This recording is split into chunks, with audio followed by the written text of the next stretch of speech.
Yan, good afternoon po sa mga estudyante. Magigiting na mga estudyante. At meron po akong balita, ano po. Mula October po ay magiging Andrew Theological Seminary na po yung atin pong school. Ano bisa pangalan? Andrew. Andrew? Andrew Theological Seminary. Wala na issue. Ano yung issue natin?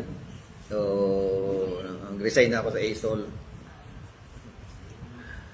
At magiging Andrew Theological Seminary na tayo. Finally, nag-usap na rin kami ng Dean na si Bishop Vergara. Ano po yung Kasi issue? po, siya accredited ng PAPATS. Mas inano ko yung mataas ang credential. Mas legit. Oo. Consider mo ba ito na pagka-graduate ka, parang gumraduate ng ABS, na, di ba? Oo.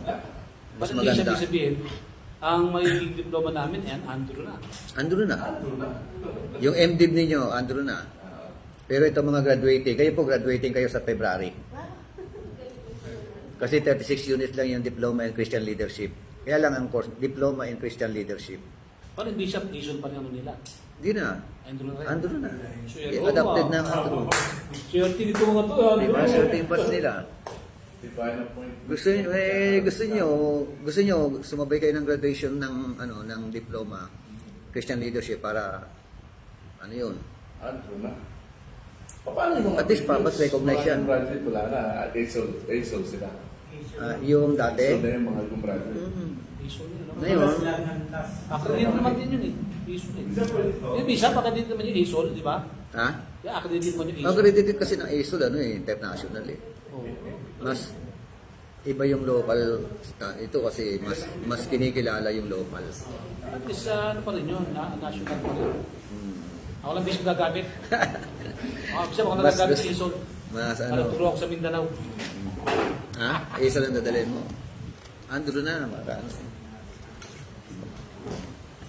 Pero bisa po na mababago, no? Ha? Andrew tsaka dito sa Magbabago po ang mga curriculum. After Subjects. yung namin bishop ng February, ano pa yung pwedeng kukunin na sa Oo, yun na. Pagpasok po ng October, bago na kayong manual na curriculum na ng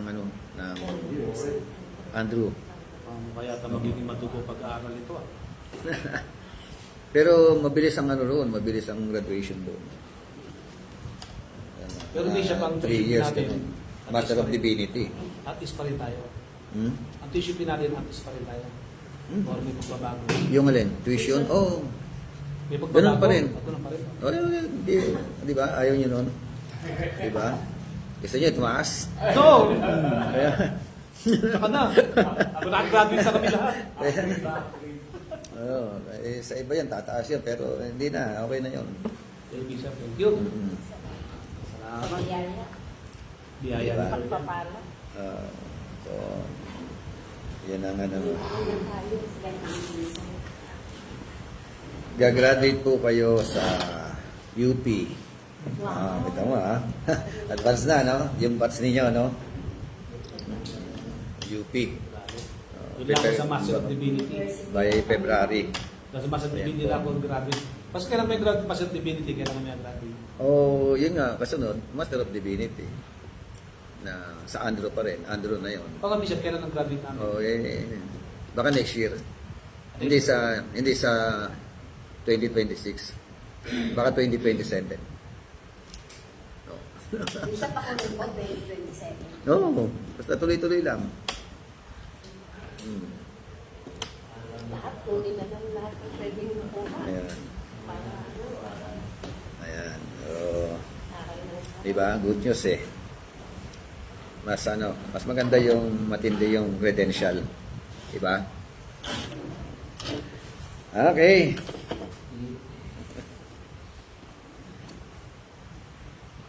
Sa atin pong manual, pinag-usapan po natin what does the Bible tell us about the nature of God. No? Basic Doctrine 1. Sige po, tayo po muna ay manalangin. Okay, so, Pastor Jennifer, open us in prayer. Na-miss ka namin. Tayo kaya manalangin tungkol sa Panginoon. Opo, dakilang Diyos, makapangyarihan sa lahat. Muli kami po ay nakapasalamat sa pagkakataon na ito na kami muli ay pinito mo sa lugar na ito. Upang Lord, kami ay patuloy na magsaliksik at makilala ka pa namin ang lubusang Panginoon sa pamamagitan ng salita. Lord, salamat naman sa kalakasan at karuman at nagkakatiwala mo sa amin sa araw-araw na mga buhay. Salamat Panginoon sa mga pagpapala, karunungan Lord at kalakasan, kagalingan sa bawat isa. Salamat naman sa pag-provide mo sa amin, sa protection mo sa amin Panginoon sa paglalakbay namin araw-araw. Salamat Lord, we po Panginoon sa tagapagtaguyod ng aming pag-aaral. Ikaw po Panginoon patuloy na bigay sa Kanya ng knowledge and wisdom. Sa namin Panginoon nilalatag para sa amin at nang sa gayon kami man ay maging bahagi Panginoon ng Kanyang pagbibigay sa amin ng katuruan na mula sa Lord, salamat sa hapong ito. Patuloy po kayo Panginoon, pangunahan niyo po kami, pagharian mo po ang aming mga buhay na maintindihan namin, maunawaan namin ang bawat mahalagang bagay na aming talalakayin. Purihin ka, pinapasalamatan ka namin sa tayong pangalan sa namin Panginoon. Amen. Amen. Okay, so yan, mayroon tayo nanonood sa online, si Sir Romeo Mahinay, Makilang Mahinay. So magandang hapon po, sabi niya. Masarap siguro mag-aral dyan sa program ninyo. Opo, talagang Pwede, welcome po kayo. Gusto mo, online or face-to-face? Pero mas maganda kung face-to-face Para may talakayan tayo. Meron tayong konting debate, Pagtapos ng debate, bati na naman, Ayan po. What does the Bible tell us about the nature of God? Napag-usapan na po natin yung yung mga essential attributes ng God, ng Panginoon. Una, yung God is eternal. No? Ang Diyos ay walang hanggan. No? From eternity past, eternity future, andyan po ang Panginoon. So, sa pangalawa po, pinag-usapan natin yung, dito yata tayo tumagal no? God is immutable. Ibig sabihin, ang Diyos ay hindi nagbabago. Hindi ka tulad ng tao, tumatanda. Di ba yun? Di ba? Ang Diyos po ay, sabi nga, He is the same, yesterday, today, and forever. Ayan. So, hindi siya pwedeng lagyan talaga ng larawan. Kasi yung mga larawan ngayon, may edad Oo nga. May age.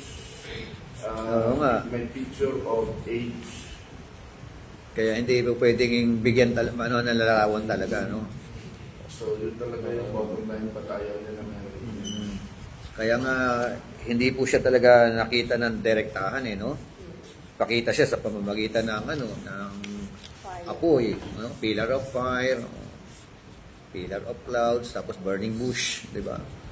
So, yung itsura, talagang no? Okay, yung pangatlo po. Meron na kayo, pangatlo? Wala pa, Bishop. Yun, God is independent. Yan. Basa po, chapter 1 ng John, verse 1 hanggang 3. Yan. Good afternoon po, Pastor Leonardo Darilay, Bishop Al, Pastor Valerio, Pastor Arnold po, Trio, Pastor Jackie. Sige ba, pakibasa? In the beginning, the Word already existed.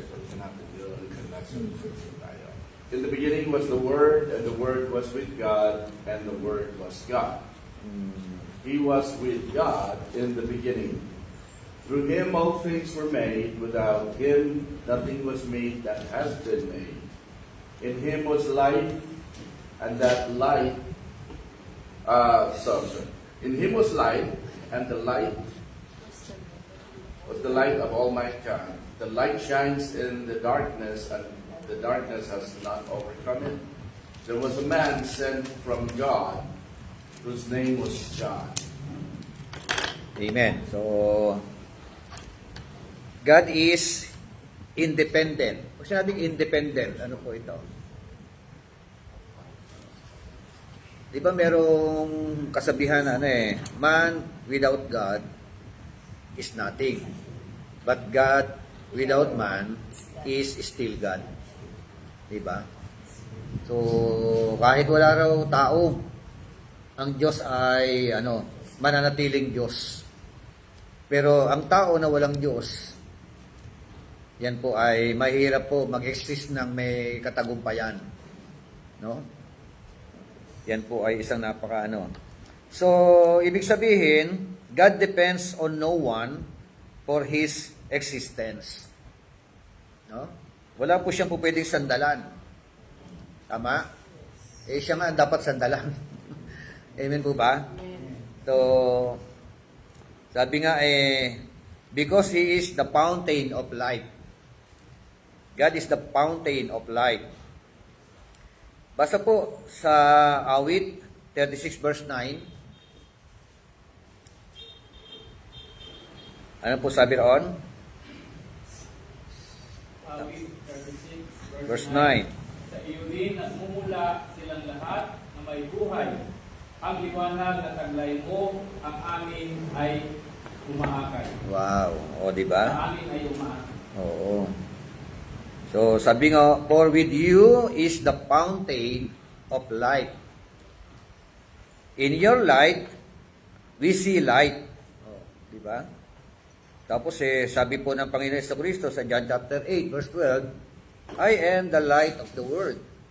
He who follows me shall not walk in darkness, but shall have the light of light.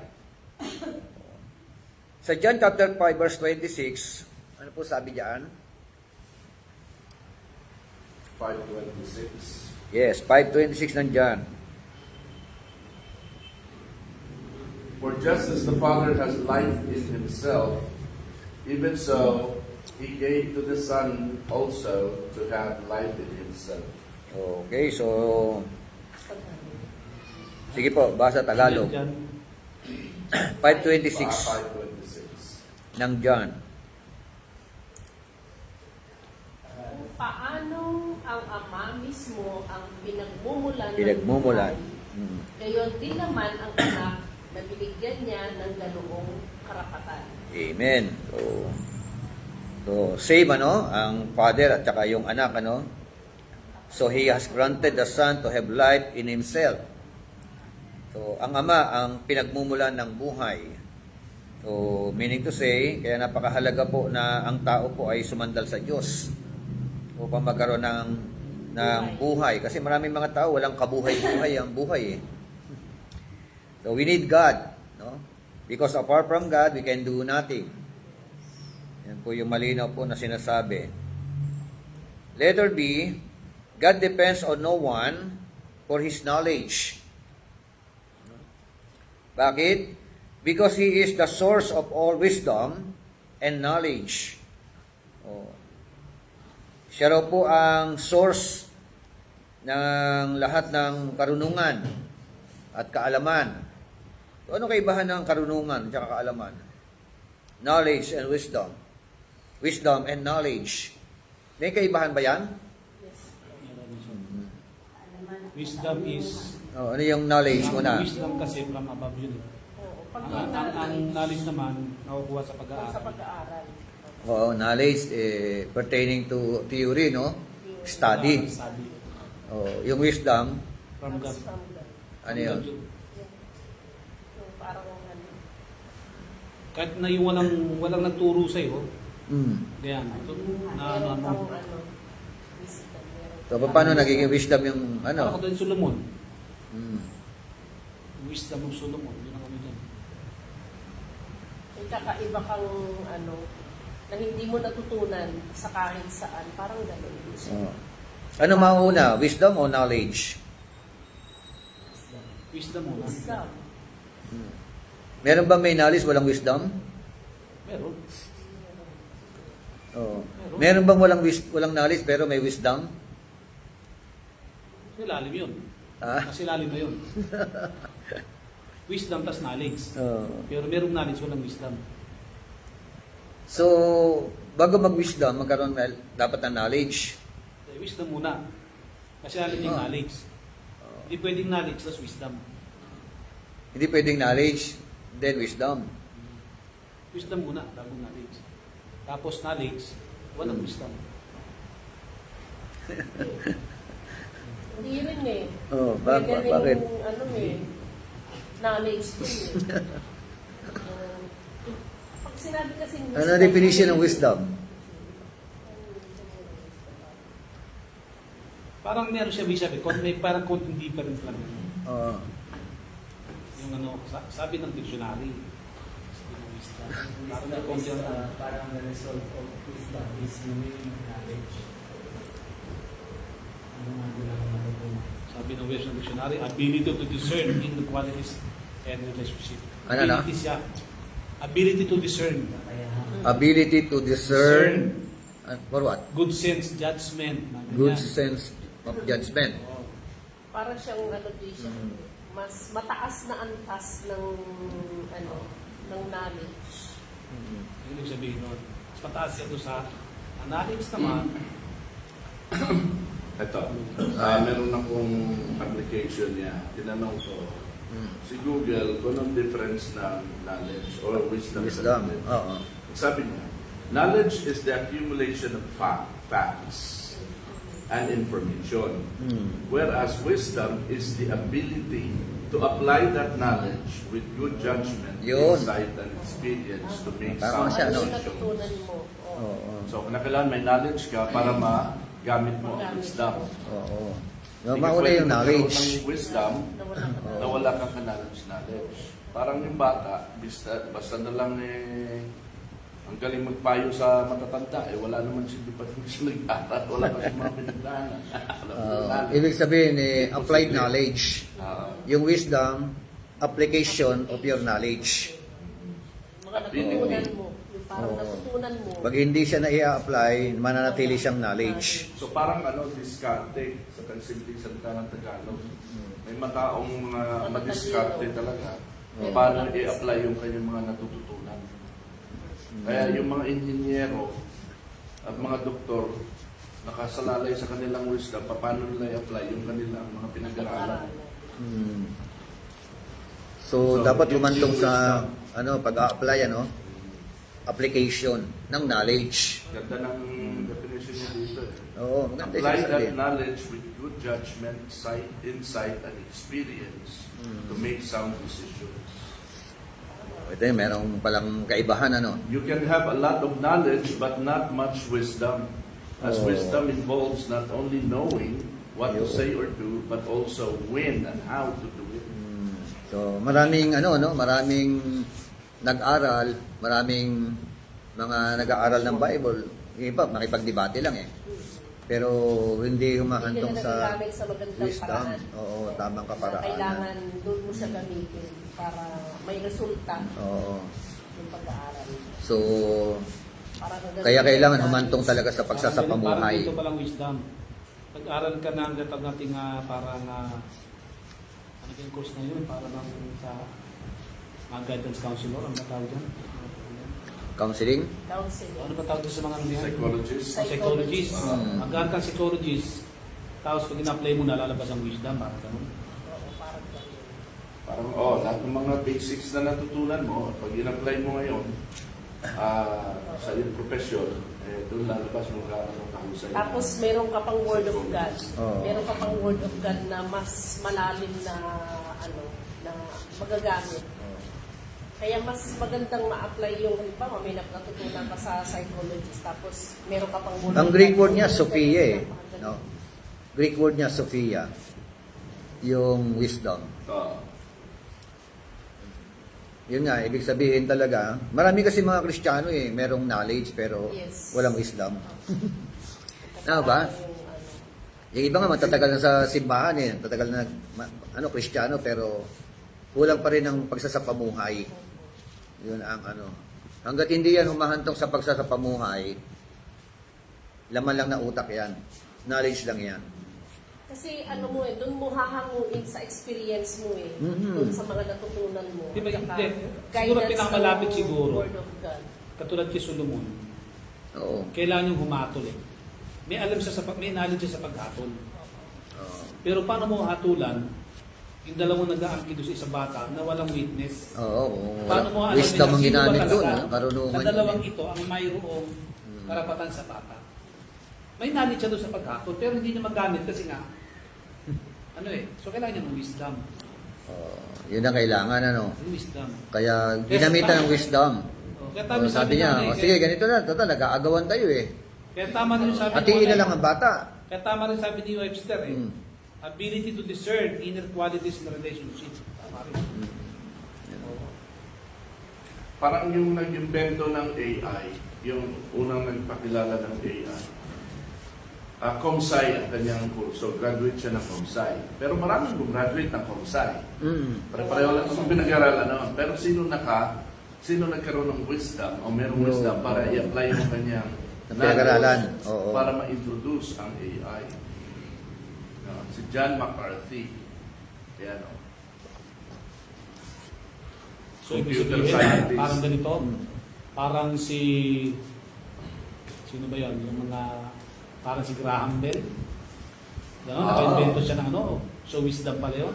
Wisdom yun, oo. Yung mga basics na mga natututunan mo, pag in-apply mo ngayon, nagkakaroon ka ng angat ka sa iba pa. Yes. Oo. Kasi na-experience ko yan sa mga kasamahan ko nung nasa guidance counselor ako. Yung ang galing ng mga ng mga kasamahan ko, pero hindi sila gumagamit ng word of God. Iba talaga yung iba talaga yung wisdom na nanggagaling sa word Sa salita of God. ng Diyos. Kapag isinabi mo doon sa mga tao na May power nangangailangan talaga. ng counseling. Kaya may mga Iba pastor, talaga. may mga pastor na may knowledge, graduate, pero walang wisdom. So, May mga ganun eh. nandun yung malalim na malalim na naging experience mo o yung dealing sa'yo ng word. Ng So, word alin ang mas God. malalim Kaya, yun? Knowledge or wisdom? ang wisdom, syempre. Mabigat na Kasi yung nangyari, Malalim wala na sa antas ng knowledge, kaalaman. ang naghahanap ng Kaalaman, wisdom. Oo. Diba? Lalo kapag word of God yung ginagamit Oo. yung pinaka-base mo, ang wisdom kasi guidance mo. pinanggagalingan yan. May knowledge mo na, meron kang konting nalalaman. Malaman. Tapos nakaluan ng experience, based on Yun. your experience. Tapos yung word of God pa. Oo. May word of God pa. Oo, kaya mas wise talaga yung mga may edad na, mga matatanda na kaysa mga anak nila. Kaya nga meron ako na-obserbahan eh. Merong nag-aral na halimbawa ng diesel mechanic o mekaniko. Merong certificate talaga, graduate ng Guzman Institute of Technology, Samsung, di ba? Pero nakita ko yung isa, hindi naman nag-aral sa Guzman o kaya sa Pero mas mas matagumpay. Siya yung by experience, yung karanasan lang sa kanya. Dinignan niya lang siguro yung dating mekaniko kung paano gumawa. Yung kanyang Ibig pala knowledge sabihin na ng acquired wisdom, niya, hindi academic. yung bagay na wala sa iba, Mm. pag nasa iyo, wisdom. May mga tao nga kalang knowledge Diba? ay na-acquire nila, hindi By academic. experience, By experience and application. Oo. Natututunan. Meron kasi iba mga tao mahina sa libro eh. Sa English, wala ka na mag-aral. Oo, Pero yung pag- theory, sa- mahina sa theory. Panunukin ka lang niya, paano mo ginagawa, nakakaisip na siya ng Yun, oo. mga gano'n, meron siyang madiskarte. May gano'n. Meron. Nagtagumpay Tapos, talaga. ano pa? Dami nagpapagawa sa kanya. May Ang gano'n, pinaka-guide di ba? mo talaga sa pagka-counseling is yung word of God. Kasi na-experience ko yan sa mga kasamahan ko sa Parang knowledge muna, Oo. tapos itong knowledge, magpupulis Oo. ko ng wisdom. Apply to May wisdom. may mga ilan akong nasabi na link ko na kuha ko sa vlog na ang sabi nila, may mga Tapos, based sa kanila experience. Pag yung knowledge meron ka na, pag yung wisdom meron ka na, magiging knowledge naman yung pag binalik mo. Sinasabi nila na meron sila, ang mga forma nila, meron silang mga forma na talagang mas magaling paghihama kaysa ng mga engineer nila. Yan yung Oo, forma di ba? nila. Oo. Magaling ang diskarte nila. Doon sila mas nakakapulot ng mga pamamaraan ng application para mas paano mapaganda yung ipinagagawang building. Para mapatibay. Oo. Nasa husay ng format. Kasi experiensyado yun eh. Hindi doon sa mga computation ng engineer. Kaya knowledge, Understanding, knowledge and wisdom, Ayun nga, di ba? Na-differentiate ang natin. klaro talaga nun, knowledge ka muna, Oo. malaki man o maliit, tapos wisdom. Oo. Kaya aral muna tayo ngayon. Yun. Ay, ito, puro knowledge tayo, no? Theory. Kaya nga, yun nga yung kasabihan eh. The beauty of theory is no match with the mess of reality. No, di ba? Hindi mo na maihahambing sa katotohanan ng realidad. Pag na-apply mo na yan in reality, yun na po yung ano. Parang sa atin, master natin yung hermeneutics at saka homiletics na hindi natin alam dati. Kumbaga, ngayong alam mo na, by experience, paggawa ng ano at pagbabasa Oo, ng Bible, di ba? ang wisdom mo doon, iba kaysa Yun. kung hindi ka nakapag-aral. Yun, wala kang ano eh. Wala kang i-apply. Wala kang formula eh, no? Walang i-apply, walang Oo. basic. May guide ka na, kumbaga sa ano, ayon sa pinag-aralan mo.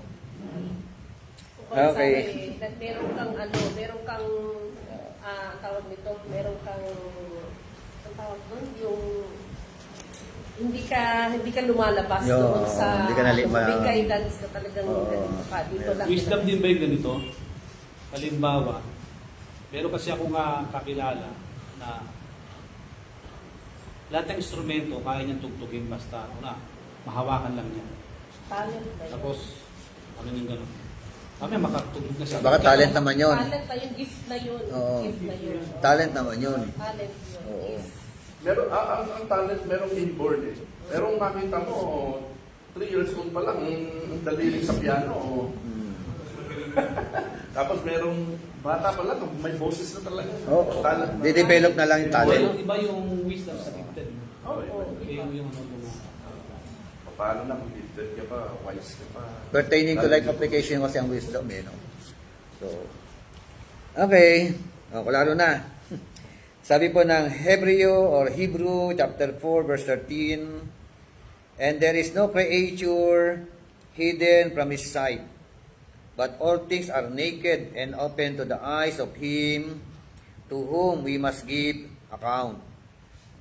So, yan po ang sinasabi. Tagalog nga po, Hebrew 4:13. Walang nilalang na makakapagtago Yun. sa Diyos. Ang lahat ay hayag, Hayag. at lantad sa kanyang paningin, at sa kanya tayo magsusulit ng ating mga sarili. No? Sabi nga of Him to whom we must give account. O, yan po, no? Mga flood control. Siya yung source of all wisdom. Kaya yung lahat ng nagawa ng mga flood control. Oo, hindi yan. Kahit gaano ka utak niyang mga yan, magsusulit talaga yung mga yan. Sana matakot na sila para isoli na nila yung dapat isoli.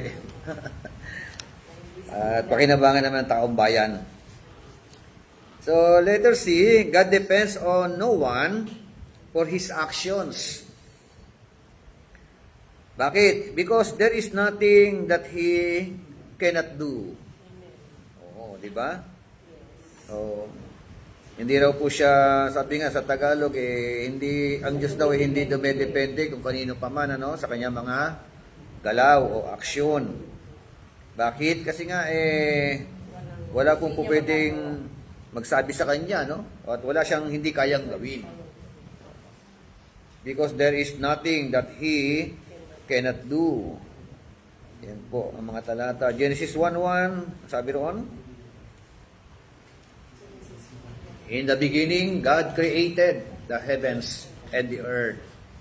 Yan po yung unang talata ng Biblia, no? Lumang Tipan. At dito nga sa Acts chapter 17, verse 24 to 28, mahaba-haba. Sabi ron, God, ang Diyos daw po, who made the world and everything in it. Since He is Lord of heaven and earth, does not dwell in the temples made with hands. Hindi raw po siya naninirahan. Saan? Sa mga templo na gawa ng kamay ng tao. Di ba? Nor is He worshipped with men's hands as though He needed anything, since He gives to all life, breath, and all things. And he has made from one blood every nation of men to dwell on all of the face of the earth, and has determined their pre-appointed times and the boundaries of their dwellings, so that they should seek the Lord in the hope that they might group for him and find him, though he is not far from each one of us. For in him we live and move and have our being, as also some of your own poets have said, for we are also his offspring. Acts chapter 17, verse 24 to 28. Amen? So, meaning to say, yun nga, God depends on no one for his actions, because there is nothing that he cannot do. Kaya okay yung kaya niyang gawin ang lahat para sa ikabubuti ng bawat isa po sa atin. And letter D, God depends on no one for his supply. Because he has need of nothing. Kaya pag nagbibigay tayo sa gawain ng Panginoon, huwag natin isipin na di ba? Siya rin may-ari nun no? 1 Timothy 6:15 hanggang 16. Basa po.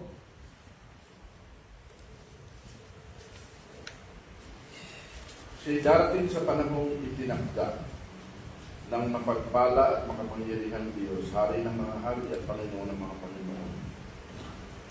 16, siya lamang ang walang kamatayan at nananatili sa liwanag na di matitigilan. Yes. Walang taong nakakita o nakakakita o makakakita sa Kanya. Sa Kanya karangalan, kapangyarihan, walang hangganan. Amen. So, siya po ay nananatili, walang hangganan. Pang-apat po, God is omnipotent. So, apat na, God is omnipotent, that is, he has power over everything. Genesis chapter 18, verse 13 to 14. Sabi po diyan, and the Lord said to Abraham, why did Sarah laugh, and saying, shall I surely bear a child since I am old? Is anything too hard for the Lord? Di ba? Si Sarah pala, medyo nagdududa o may kasamang parang natatawa sa sarili niya. Kasi nga, nung binanggit itong pangako na ito, matanda na. Menopause na siguro, So, ibig sabihin, yung kanyang, dahil nga matanda na, parang imposible na talaga ang, manganak. Kaya medyo, natutuwa o nagdududa o natatawa. Sabi, why did Sarah laugh? Bakit Tawa siya. Nangingiti siguro siya, Tawa ng kawalan ng pagdududa. Dalawa lang yun, isang naniniwala sa pangako, isang nagdududa sa pangako. Diba? Sabi pa ng Jeremiah chapter 32 verse 17, Lord God, behold, you have made the heavens and the earth by your great power and outstretched arm. There is nothing too hard for you. Amen? So, inuulit-ulit, is anything too hard for the Lord? Sabi naman ni Jeremiah, there is nothing too hard for you. Jeremiah chapter 32 verse 26 hanggang 27. Then the word of the Lord came to Jeremiah, saying, behold, I am the Lord, the God of all flesh. Is there anything too hard for me? Ito sa bibig na ng ating Panginoon nang galing ito, Yung sinasabi po dito. Sabi ng Matthew chapter 19 verse 26, basa po. Matthew 19:26.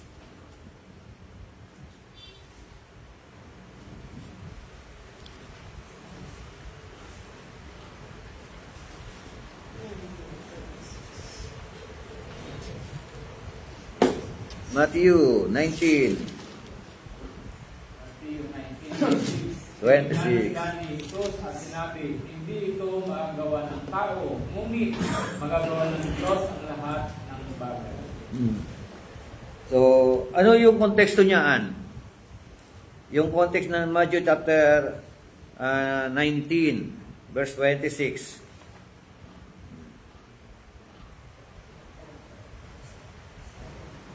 Sabi kasi dyan, and looking at them, and Jesus said to them, with people, this is impossible.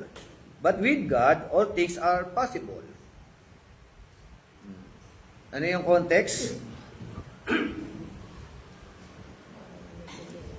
Nagtulungan sila sa kayahan ng Panginoon. Matthew Kasi sinabi niya dito sa... Chapter 19.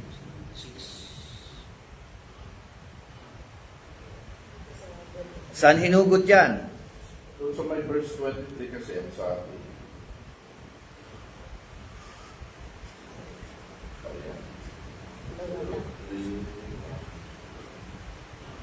Oh, yun. Sa, ano, Yung 23 na sabi? yung Eh. tungkol dun sa mayaman. Yun, the rich young ruler. Na mas maigi Diba? makapasok sa... Yun ang context eh, no? Sa langit. sa langit. Kaya nga, Kamelyo daw. Oo. Karayom. sabi ng verse 23, and Jesus said to His disciples, truly I say to you, it is hard for a rich man to enter to the kingdom of heaven. No? Tapos sumunod pa yung verse 24. Again, I say to you, it is easier for a camel to go through the eye of a needle than for a rich man to enter the kingdom of God. Oh. Laki ng kaba. Ang kami, papasok ka sa Yan mga nga, kaba. eh, no? Hindi ko pa na-research, pero may nagsabi isang pastor na napakinggan ko na tinuro na. Research na lang natin later. Oo. Tama. Na ang tinutukoy dito, hindi literal na karayom at literal na camel. Kasi posible naman ganito. Meron daw sa wall ng Israel, merong isang maliit na butas na mahirap pasukin. Pero, siyempre, ang camel malaki. Hindi makapasok ang camel doon. Kahit yumuko siya, lumuhod siya, hindi siya makapasok. Pero mas madali pa daw pumasok doon sa Ang small camelyo. gate na yon. Oo. Ang tawag ng gate na yon ay Eye of the Needle. Needle's Eye. Ang tinutukoy dito ay yung na needle's eye, hindi yung karayom na literal. So, kumbaga ito ay figurative speech. Oh, so, pero may tinutukoy doon na needle's eye sa Israel daw na maliit na pinto na mas yung kamelyo na imposible makadaan. Pwede pa. Mas Pwede madali pa. pa May- kaysa oo. mayaman na May papasok. pag-asa makadaan ng kamelyo.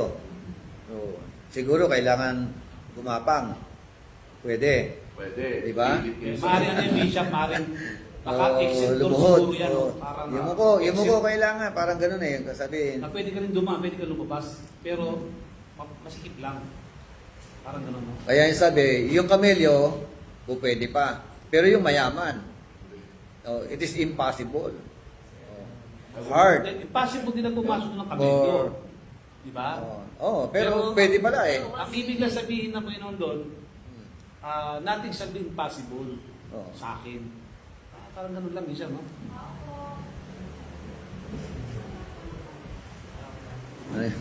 Pingas. Yun na yan. So, sabi ulit, no? Ito. Again, I say to you, it is easier for a camel to go through the eye of a needle than for a rich man to enter the kingdom of God.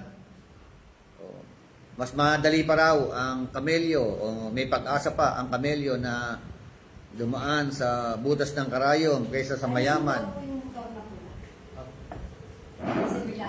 na papasok sa kaharian ng langit. Ayan. Bawal pa naman yun sa batas. Nakaharap na sa gate. Kung i-preach mo kaya ito sa mga mayayaman, meron kang bina-Bible study. Nako, wag na Oo. tayo bayaman. Paano mo siya mababalanse? O kayo mayayaman, hindi kayo pala po pwede makapasok sa kaharian ng langit. Si Lord ang nagsabi Oo. nun, hindi. Yung kamelyo lang ang po pwede. Mabuti pa, kamelyo. Pero yung mayaman, very hard. No? To enter into the kingdom of heaven. Tapos susundan ng verse sa Acts. Mm. Paghati-hatian na lang natin yung kayamanan nyo. Kasi sa Acts, pinaghati-hatian nila. Di ba? Di ba? Kaya kayong mayayaman, ito rin ang iutos ko sa inyo kasi sabi ni Kristo, ano ang utos ni Christ doon sa mayaman? Sa rich young ruler? Siguro, mga politician din yata itong hindi kayo politician din ito? Baka katulad ng Iskaya, yun na yung Ibig yaman mong niya. maging ganap, ipagbili mo ang lahat ng Oo, iyong yun ang utos eh, no? at ipamahagi sa mahihirap. Mm. At magkakaroon ka ng kayamanan sa langit. Oo. Pagkatapos, bumalik ka at sumunod ka sa akin. Oo. Talagang pagsunod pa rin. Pagsunod, ano?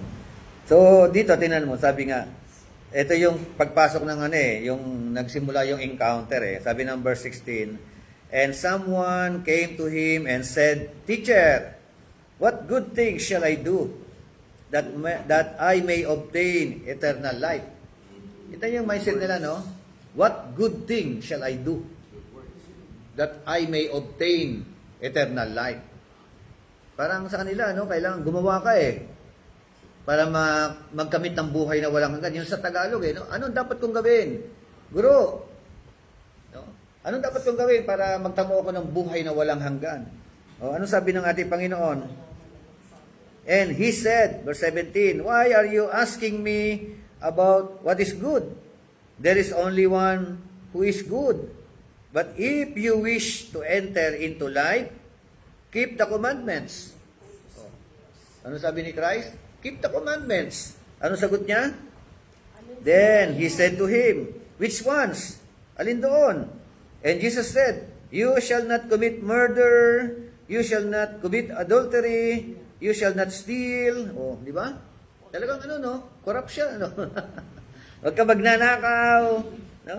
You shall not bear false witness. Siyempre, parang magkapatid yan, Pagka magnanakaw ka, sinungaling ka Tama ba? At honor your father and your mother, and you shall love your neighbor as yourself. Yun. So, yung huling sinabi ni Kristo, you shall love your neighbor as yourself. Ano sabi ng mayaman? The young man said to him, all these things I have kept. What am I still lacking? Gawa niyo na lahat. Talagang Perfect siya. Perfect na siya niya. Ano pa kulang sa akin? Gawa niyo na lahat Kaya sabi ni Kristo, Jesus said to him, if you wish to be complete, go, yan na, and sell your possessions and give to the poor, and you will have treasure in heaven, and come and follow me. Yan yung sabi niya, no? Diyan pa sa Ten Commandments yun, wala. Wala sa Ten Commandments yung verse 21. Yun na, Ganun lang, ano niyan to Ibig sabihin lang, hindi sapat ang pagsunod sa Ten Commandments. Ayan. Yun ang sabi, no? Ibenta mo yung mo, ari-arian mo, at ipamahagi mo sa mga mahihirap. Hindi kaya, buti ni sinabi, ibenta mo, yung ari-arian mo, naninakaw mo. Hindi kaya nakurap mo. Possible yun, Parang ganun na rin din siya. Parang yun ang, yun ang lumilitaw dyan, no? Maaaring mayaman talaga to. Hindi. Parang mayaman talaga to. Talagang, sabi niya, tupad niya lahat Nagtupad niya na lahat Oo. Pwede hindi naman siya corrupt. Pwede Oo, wala sinasabing corrupt no? Tupad niya talaga lahat ito. Verse 22. But when the young man heard this statement, he went away, grieving. Bakit? For he was one who owned much property. Ang laki ng ari-arian niya, no? Dami niyang ari-arian. Biskaya to, Bishop. Talagang he owned much property talaga no? Kaya ito na, dumating verse 23. And Jesus said to his disciples, it is hard, truly I say to you, it is hard for a rich man to enter the kingdom of heaven. Di ba? At sa verse 24, again I say to you, it is easier for a camel to go through the eye of a needle than for a rich man to enter the kingdom of God. So, ibig ba sabihin talagang imposible ang mga mayayaman? pumasok sa karya ng langit? Imposible talaga. Hindi. Kasi may sinabi sa verse 26. Yun. Ano sabi ng verse 26? Tinignan sila ni Jesus at sinabi, hindi ito magagawa ng tao, Ngunit ngunit magagawa ng Diyos ang Oo. magagawa. Sa tao, imposible. Yung But- pagpasok. Pero sa Diyos, posible. Posible. Oo. Pero yung mayaman kasi, para sa mayaman yun eh. Oo. Kasi pasok mo sa mayaman. Oo. Imposible Eh, sa ano siya, mayaman pumasok meron sa siya ibig langit. sabihin dito eh. Oo nga. Pero ang sinasabi dito, kung ikaw yung audience na nakikinig sa mga sinabi ni Jesus, pagkatapos sabihin yung talinghanga So- yun, pagkatapos sabihin yung talinghanga yun, ang tugon ng mga disciples, lubhang nagtaka ang mga alagad sa kanilang narinig, kaya nagtanong sila. Kung gayon, Yun tanong. sino po ang maliligtas? Oo. No? So ngayon, ang sagot ni Jesus, hindi ito magagawa ng tao, ngunit magagawa ng Diyos. So, So, ang kaligtasan ay gawa ng Diyos, Isusurrender mo talaga. hindi gawa ng tao. Whether it doesn't matter kung ikay mahirap o mayaman. Tsaka Hindi yun pinag-usapan dyan, pananampalataya. Isusurrender mo talaga yung lahat. Hindi, pananampalataya kasi... Ibig ko sabihin yan, tingnan nyo, no? Yung verse 26. Sabi lang, for with God, all things are possible. So, ano ibig sabihin nito? Ang Diyos ba parang ano yan, sa Diyos walang imposible. Sa Diyos, lahat ay posible. Kasi ibig sabihin... Ibig sabihin ganito, ang Diyos ay siyang mamimili ng mga mayaman na po pwede maligtas. Hindi, Bishop Oh, eh. ganun ba? Kasi, No. kung titignan natin, Bishop, may tatlong ano rito eh. Meron tayong dapat makita dito eh. Ano? Ang una, sinabi niya kasi na mahirap pumasok, di ba? Sabi niya. Kasi sabi niya, pagbili mo, sabi sa mayaman, nalulungkot Which is, sa mayaman.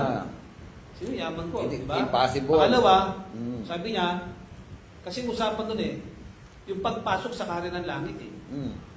Di ba? Yun ang subject eh. Pagpasok. Salvation ang ibig sabihin doon.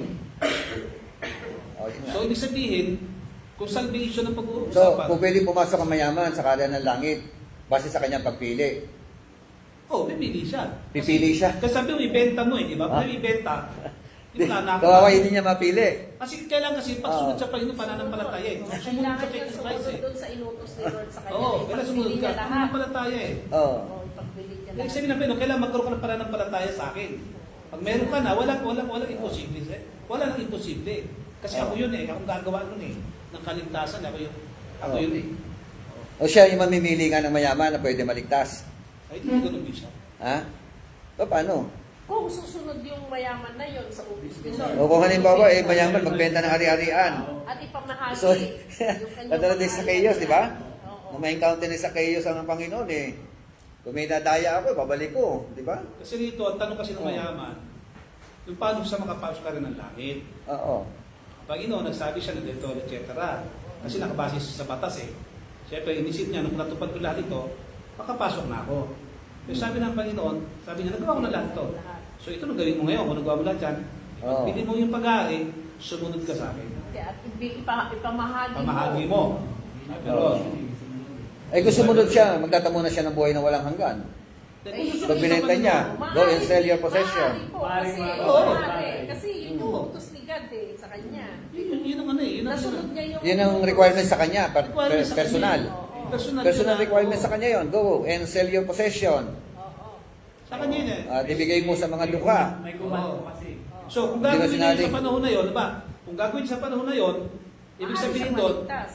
magiging followers na siya ni Jesus Christ doon. Oo. Kasi sumunod siya doon sa inutos ni Jesus. Kasi by faith ang ano rito, pinag-uusapan eh. Kaso nangyayari sa mga mayayaman ngayon Go and sell your possessions And keep it to your account. Ay wala. Hindi sila sumunod doon sa inutos ni Ibig sabihin lang dito, na Keep it to the account of your dummy. Hindi naman siguro to literal na pagbili mo lahat eh, kundi talagang gusto na siguro makita ng Panginoon, kailangan magkaroon ka rin ng pananampalataya. Kaya sumunod ka sa akin. Yun ang gusto ko sabihin ng Panginoon dito eh. Yan ang maklaw siya eh. Ano ibig sabihin ng verse 26? 26, sabi niya, Nasabi ulit ng 26. And looking at them dito, Bishop, salvation kasi ito eh. Siya with ang gagawa people, kasi this ng is salvation impossible. eh. Siya ang gagawa ng salvation. Oh. Siya Si yung Lord. gagawa ng salvation eh. Oh. Ibig sabihin, ito yung gusto ko sa gawin mo para maligtas ka. Ito yung gusto ko sa'yo. Oo. Siya yung gagawa ng salvation eh. Sino gagawa ng salvation? Yung tao. Jesus Christ eh. Yung tao. Oh, hindi, si Jesus Christ ang gagawa ng salvation. Oh. Kasi gusto ko eh. Paano? Kasi guru ka eh. Paano Oo. ako magpasok? Ito gawin mo. Oh. Diba? Eh siya yung gagawa ng salvation eh. Ito yung gusto kong gawin mo para Para maligtas ka. maligtas ka. Kasi siya yung gagawa ng salvation. Kasi sabi niya, nothing shall pass with God. Kasi ako yung gagawa ng salvation eh. Yung tao. Siya yung pipili. Si Christ. Ang Diyos, akong Ang gagawa ng Diyos. salvation. Gagawin ko to. Oo. O, anong reply mo? Manampalataya ka. Sumunod ka. Yun lang ibig sabihin ng Bishop. Ibig sabihin, pag sumunod siya, maliligtas na siya. Siyempre. Sabi sa kanya eh. Oh. Ibig sabihin, nung hindi siya sumunod, udyok pa rin ng Diyos. Tingnan natin. Hindi. Choice niya yun. Hindi, sabi mo siya gagawa ng kaligtasan eh. Siyempre eh. Diyos yung Dahil gagawa nga ng sumunod siya, kaligtasan sa udyok tao. ng Diyos na sumunod siya. At maliligtas siya. Ay, nung hindi siya sumunod, Wala. Choice niyo yun eh. di, man's choice. Pero ibig sabihin doon, yung Diyos kasi yung gagawa ng ano eh, ng kaligtasan eh. Wala yung posible na ikaw maliligtas ka. Diba? Kaya kong gawin yun eh. Oh, Oo. maliligtas Hindi kung ko alin, gagawa, ako. kung. Kung susunod ka, ay kung di ka sumunod. Isang titingnan natin dito is, unang-una, nag-uusap yung dalawa ito nag-uusap. Si Jesus at yung tao. At yung tao ay meron siyang personal inquiry at si Jesus, pati ang puso ng tao. Ang tugon ni Jesus Christ dito ay unconventional kasi nakabase siya doon sa nagtatanong sa kausap niya. Kumbaga personal Do's and don'ts eh. Parang ganun. dealings ito. Oo. Ang general dealings para sagutin yung tanong niya is ito yung rule, like commandments. Pagkatapos, nung sumagot na siya, alam na ni Jesus Christ ang nasa puso ng tao kung bakit naglagay pa siya ng isa pang sinabi na wala na sa Ten Commandments. Kumbaga personal instruction na sa kanya. Go and sell. Wala yun, ano? Oo, wala yun sa Ten Commandments. Go and sell your possession. Pamigay mo sa mahihirap. Kumbaga, hindi mo po pwedeng sabihin na kung ako ay isang mayaman o isang tao, isang mayaman, applicable ito sa lahat ng mayayaman. Oh. Natatandaan natin, silang dalawa nag-uusap. Ang context nito, itong taong ito. At sinabi lang ito dun sa taong ito at wala naman siyang sinabihang ibang alagad at ibang mga tao sa four Gospels. So itong particular lang na tao na ito, alam ni Jesus Christ kasi ang puso ng taong yon na natupad man niya ang Ten Commandments, pero ang hahad lang sa kanya, di siya makasunod kay Jesus dahil marami siyang mga alalahanin at mga negosyo sa buhay. Oo, at kayamanan. So yun yung hadlang sa kanya sa pagsunod kay Jesus. Bottom line talaga ay sumunod kay Jesus. Kasi lahat naman yung sinabi niya, come and follow me. So yung ano yung hadlang sa'yo para makasunod ka kay Lord, yun yung iiwanan mo. Yun yung punto doon ni Jesus. Kasi ang tinawag niya, baka tulad ni Matthew. Follow me. iniwan niya. Nakipin pa rin yun, nakay Matthew ba yun, hindi niya iwanan o hindi. Pag hindi mo iwanan, hindi siya makasunod. Right. So, pag si Jesus ang kausap mo, si Lord ang kausap mo, alam niya kung ikaw, ano yung mga hadlang sa iyo para makasunod sa Panginoon. Yun yung itidil niya sa iyo. Kaya ito yung dinil ni Lord sa kanya. Kasi alam ni Lord na hindi talaga siya makakasunod dahil sa kayamanan. Pero may sinabi siya, ang imposible sa isang tao ay hindi imposible sa Diyos. Pag si Lord ang kumilos sa iyo, Wala kang magagawa. doon magsisimulang ang isang taong matigas ang puso magkakaroon ng pagbabago. Ganun lang yun. Applying verse 26 to what Jesus had said sa verse 24. Verse 26. Oh. Mahirap talaga yung mga mayaman. Kapasok talaga kasi Lahat ng bagay, posible pag hindi si Lord kumilos. Kasi salvation is a divine intervention. Nobody can be saved by our own will, by our own works. so, gusto na pipili. Oo. Diyos ang pipili. Kasi ganito kung ang taong ito ay pinili ni Lord, no, hindi niya na kinakailangan pa ikot-ikutin pa. Kumbaga, alam ni Lord ng tao ito, hindi talaga ito susunod sa Kanya. And meron sinabi si Jesus na, no man can come to me unless the Father who sent me draws him to me. No man, no one, sabi mo. So, coming to Jesus, following Jesus, is a divine intervention. Ganun yun. Meron kang part sa iyong sarili, but unless God works in you, you will not. Let's say. Kaya may mga kaya ang salvation hindi basehan na ikaw ay anak ng pastor, ikaw ay anak ng bishop, ikaw ay anak ng mananampalataya, o naglilingkod ka sa simbahan. Ito ay nakagisnan mong Kristiyano, ang pamilya mo, hindi ka masamang tao. Ito ay hindi yun ang sukatan talaga. Pwedeng magtupad mo na lahat ng sinasabi mong God's will, yung Ten Commandments, in their case, sa Old Testament. Pero the Lord will deal with you separately based on what's in your heart. Kasi sa Lord dito nag-deal sa kanya based on what He sees in the heart of this rich young ruler. Otherwise, hindi ipapasok ni Jesus Christ dito eh. Kaya naguluhan ng mga disipulo, hindi ka kung anong makakapag, sino pang maliligtas kung magiging standard ito. Kasi ang standard nila, sa mga Jew, pag mayaman ka, may favor ka kay Lord. Yan ang mindset nila eh, sa mga mayayaman. Ang tingin nila kapag ka mayaman, ibig sabihin, merong pabor sa Panginoon. Yun ang kanilang tingin, So, pero in reality, hindi porket mayaman, biblical speaking, alam na natin na maraming mga mayayaman na mahirap naman sa harapan ng ating Panginoon Diyos. Yun ang yun ang katotohanan. Saka Bishop, pa nagpagulo kayo sa isip ng apostol, yung mas mabuti pa makapasok pa yung kamelyo eh. Diba? Oo. Tapos Yung yes, kamelyo, ang pwede mayaman. pang pumasok sa sabihin ni Lord. kaysa sa mayaman, Kasi- mas imposible. Yung kamelyo, hindi rin na pwede pumasok sa, kasi sabi din, maliit na pintuan na, ako narinig ko na rin sabi mong middle gate, parang maliit na pintuan. Kung pwede pa raw yung pumasok, pero yung mayaman, very hard eh. Very hard. Too hard for them to enter into the Ibig sabihin, kingdom hindi of man heaven. iligtas. Too hard lang. Kasi No? nga meron silang mga It is pagkain. easier. Pagkain. Easier pa yung kamelyo. Yung kabayo, easier din yung kamelyo. Kaya kung meron bang eye of the needle o o needle's eye, yung sinasabing kuweba, na bago ka makapasok doon, kailangan ng kamelyo, lumuhod o yumuko. Kasi may umbok ang kamelyo eh, di ba? Para makapasok. O di ba kakapasok kung yuyuko? Di ba? Pero yung mayaman daw, mas mahirap makapasok sa kaharian ng langit. may ano siya rin eh, parang... Mabuti pa yung kamelyo, may pag-asa kung yuyuko. Pero Kung siya ibig pag sabihin ano. yan eh, sa ano na yan, bakit sinabi yung it's easier yung kamelyo Oo. pumasok Oo. sa needle To eye enter. kesa sa isang tao Kaysa sa mayaman. It's hard sa isang mayaman. Very hard. Hard lang, pero hindi sabing Oo. hindi sila makapasok. Oo. Yung kamelyo Kaya, makapasok. ano ba sabi ng Hard verse lang. 26? Ano ba sabi diyan? Sabi ba diyan ngunit sa Diyos walang imposible. Yun ba sinasabi? Ano ba sabi sa ano? Ngunit sa Diyos walang imposible. Yun ba sinasabi ng Tagalog? Hindi ito magagawa ng tao, ngunit magagawa ng Diyos ang lahat ng bagay. Magagawa ng Diyos ang lahat ng bagay sa Tagalog.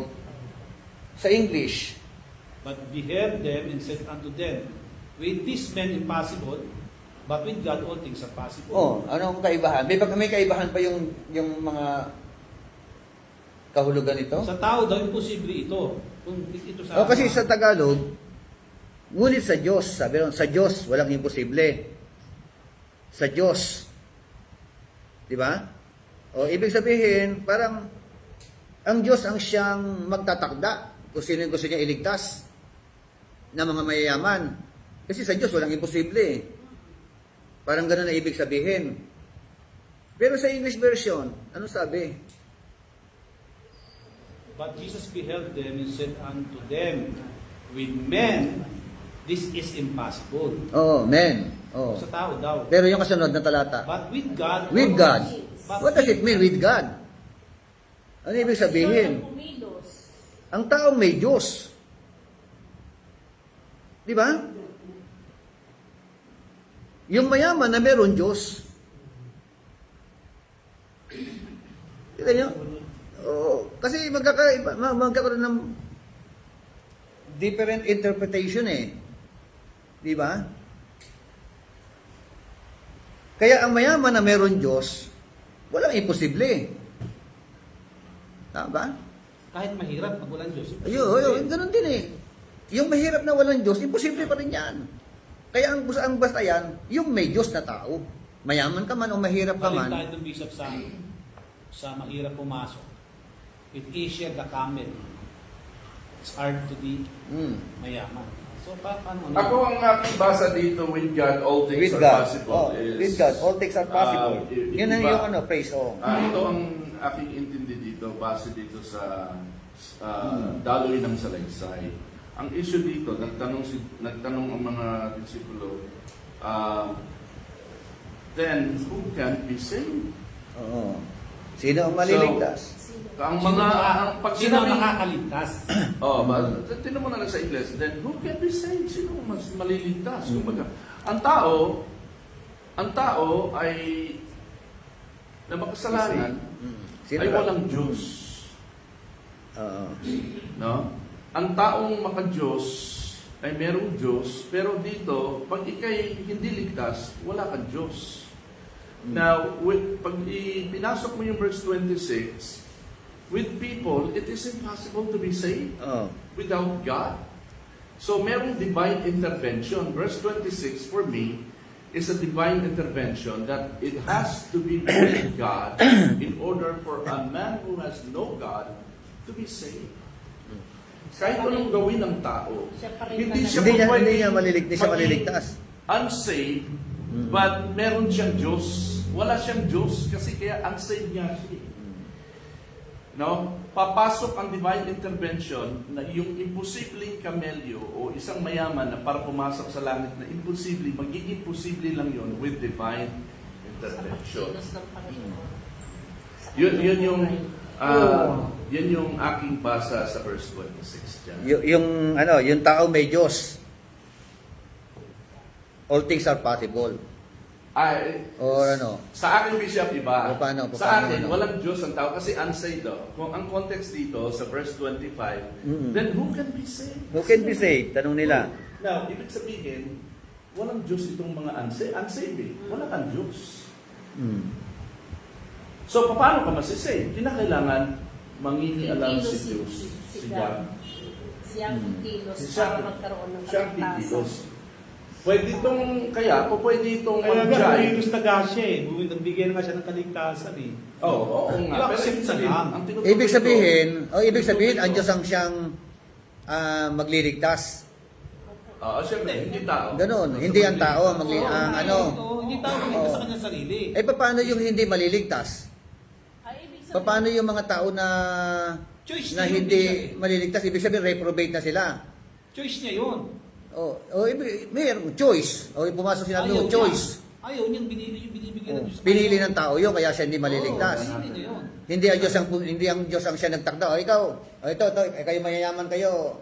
Ako magtatakda, ligtas kayo. Yung ibang mayayaman, hindi kayo maliligtas. Ikaw mahirap Parang ganun ka, ba mangyayari? Ikaw mahirap ka, ligtas Ikaw reprobate kayo, Parang ganon. elected, parang ganon.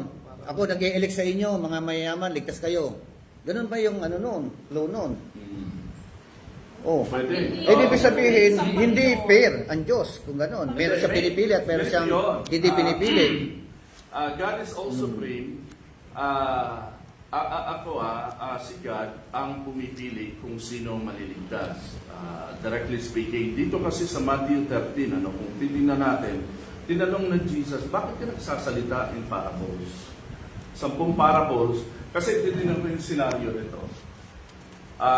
Dinumog si Jesus Christ ng napakaraming tao dahil mula sa iba't ibang bayan. Ibig sabihin, interesado silang makinig kay Jesus. Doon sa buong Matthew 13, 10 parables ang sinabi ni Jesus Christ dito. Tapos umakyat siya sa bangka, sa dami ng tao para makita siya at makapangusap siya sa maraming tao. Tapos bumuka ang bibig niya, puro parabola ang mga sinabi, mga salitang hindi maintindihan ng tao. Sinikreto siya ngayon ng Jesus. Sinikreto siya ngayon ng mga alagad. At ang sabi ng mga alagad sa kanya, ba't ka nagsasalita in parables? Tapos sinabi niya rito, lumapit ang mga alagad, verse 10, tinanong na sila, ba't po kayo naggumagamit ng talinghaga sa kanila? Sumagot siya, ipinagkaloob sa inyo ang karapatang maunawaan ang hiwaga tungkol sa kaharian ng langit. O, mayroong divine, may pagkakaloob hindi sariling kusa. Ngunit hindi ito ipinagkaloob sa kanila. May kinikilingan sila. Sapagkat ang meron ay bibigyan pa at lalong magkakaroon. Ngunit ang wala, kahit ang kakaunting nasa kanya ay kukunin pa. Nagsalita ako sa kanila o nagsasalita ako sa kanila sa pamamagitan ng talinghaga sapagkat tumitingin sila ngunit hindi nakakakita at nakikinig ngunit hindi naman nakakarinig ni nakauunawa o nakakaunawa man. Natupad sa kanila ang propesiya ni Isaias sa mahaba na yan.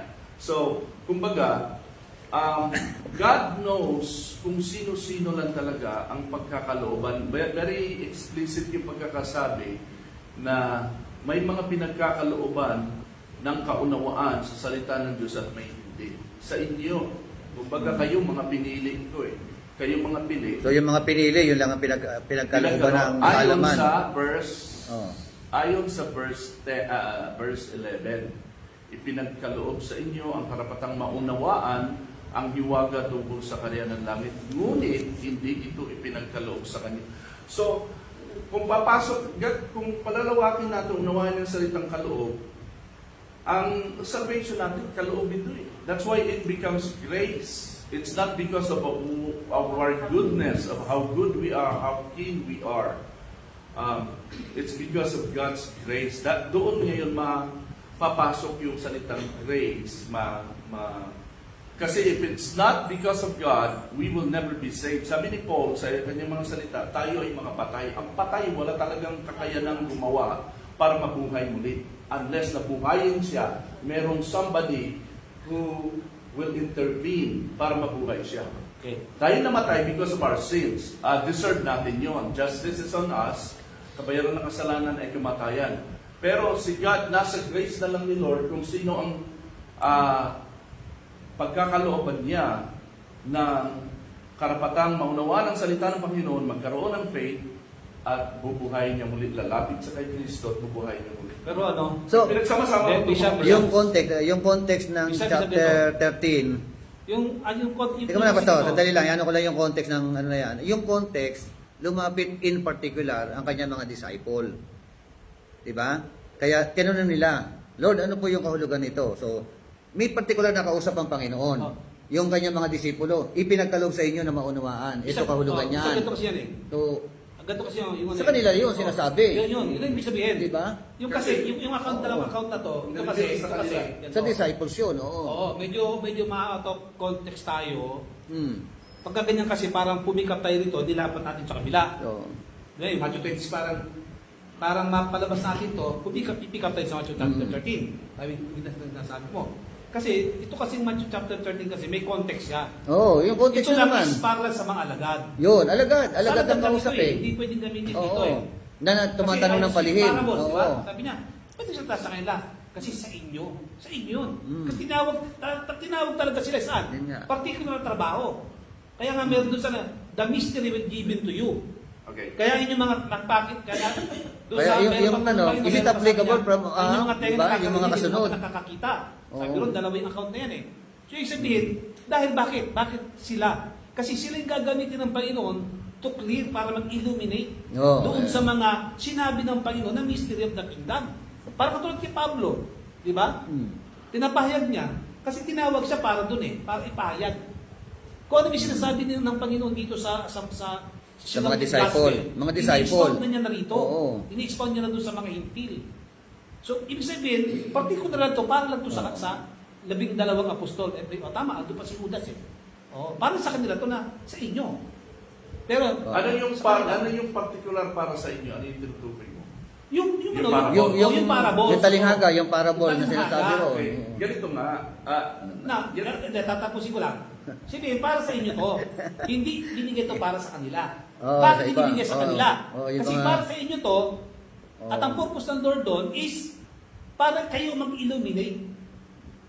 Kasi Para maunawaan tinawag yung eh. kingdom. Tingnan mo na. Ano na yan? Bahagi nyo, Na yan, oh. ha? Dagdag mo na yan. Wala yan sa...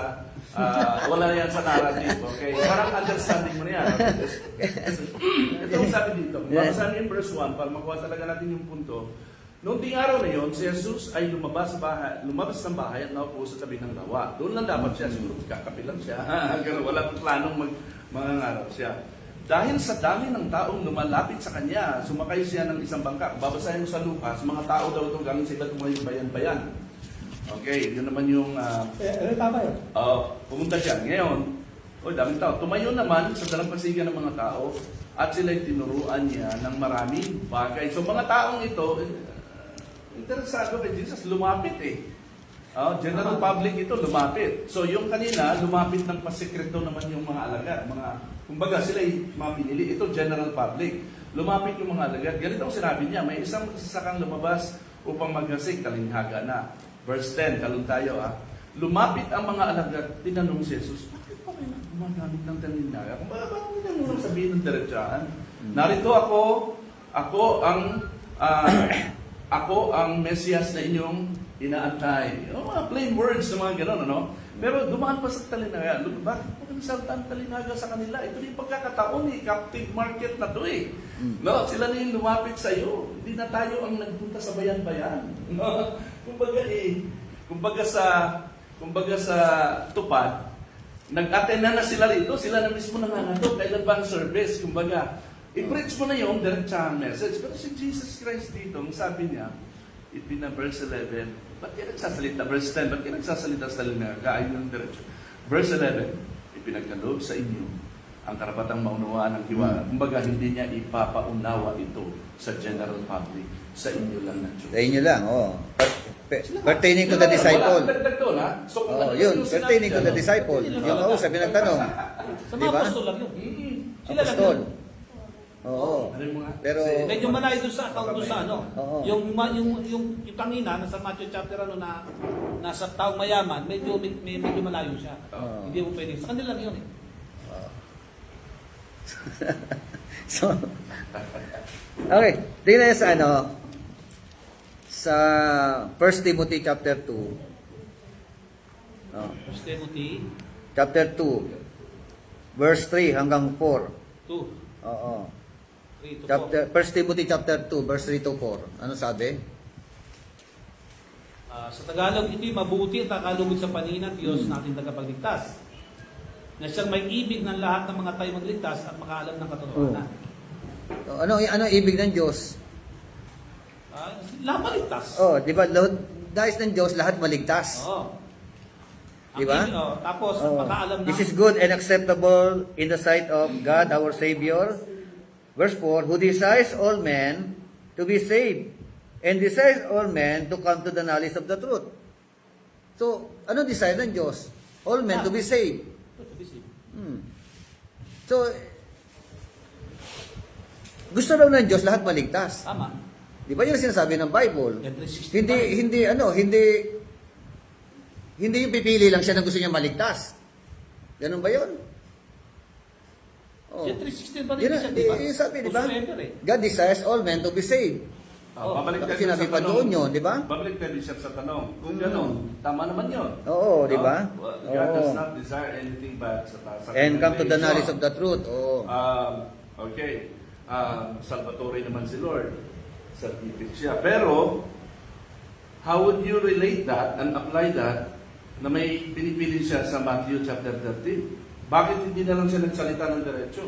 I want you all to be Yun saved. nga sagot ko. I want you all Hindi. to be saved. Iba yung context ng 13. Iba yung Ito context dito ng talaga 13. salvation dito pinag-usapan eh. Dito eh. Oo nga, pero ang ibig ko sabihin, Kaligtasan you cannot be eh. saved without Oo. coming to the knowledge of the truth. Because coming into the knowledge of the truth is the gateway to have faith. Sabi ni Paul, faith comes through hearing. And hearing the message of Christ. So, you cannot be saved by faith alone. Everybody has faith in God or the divine.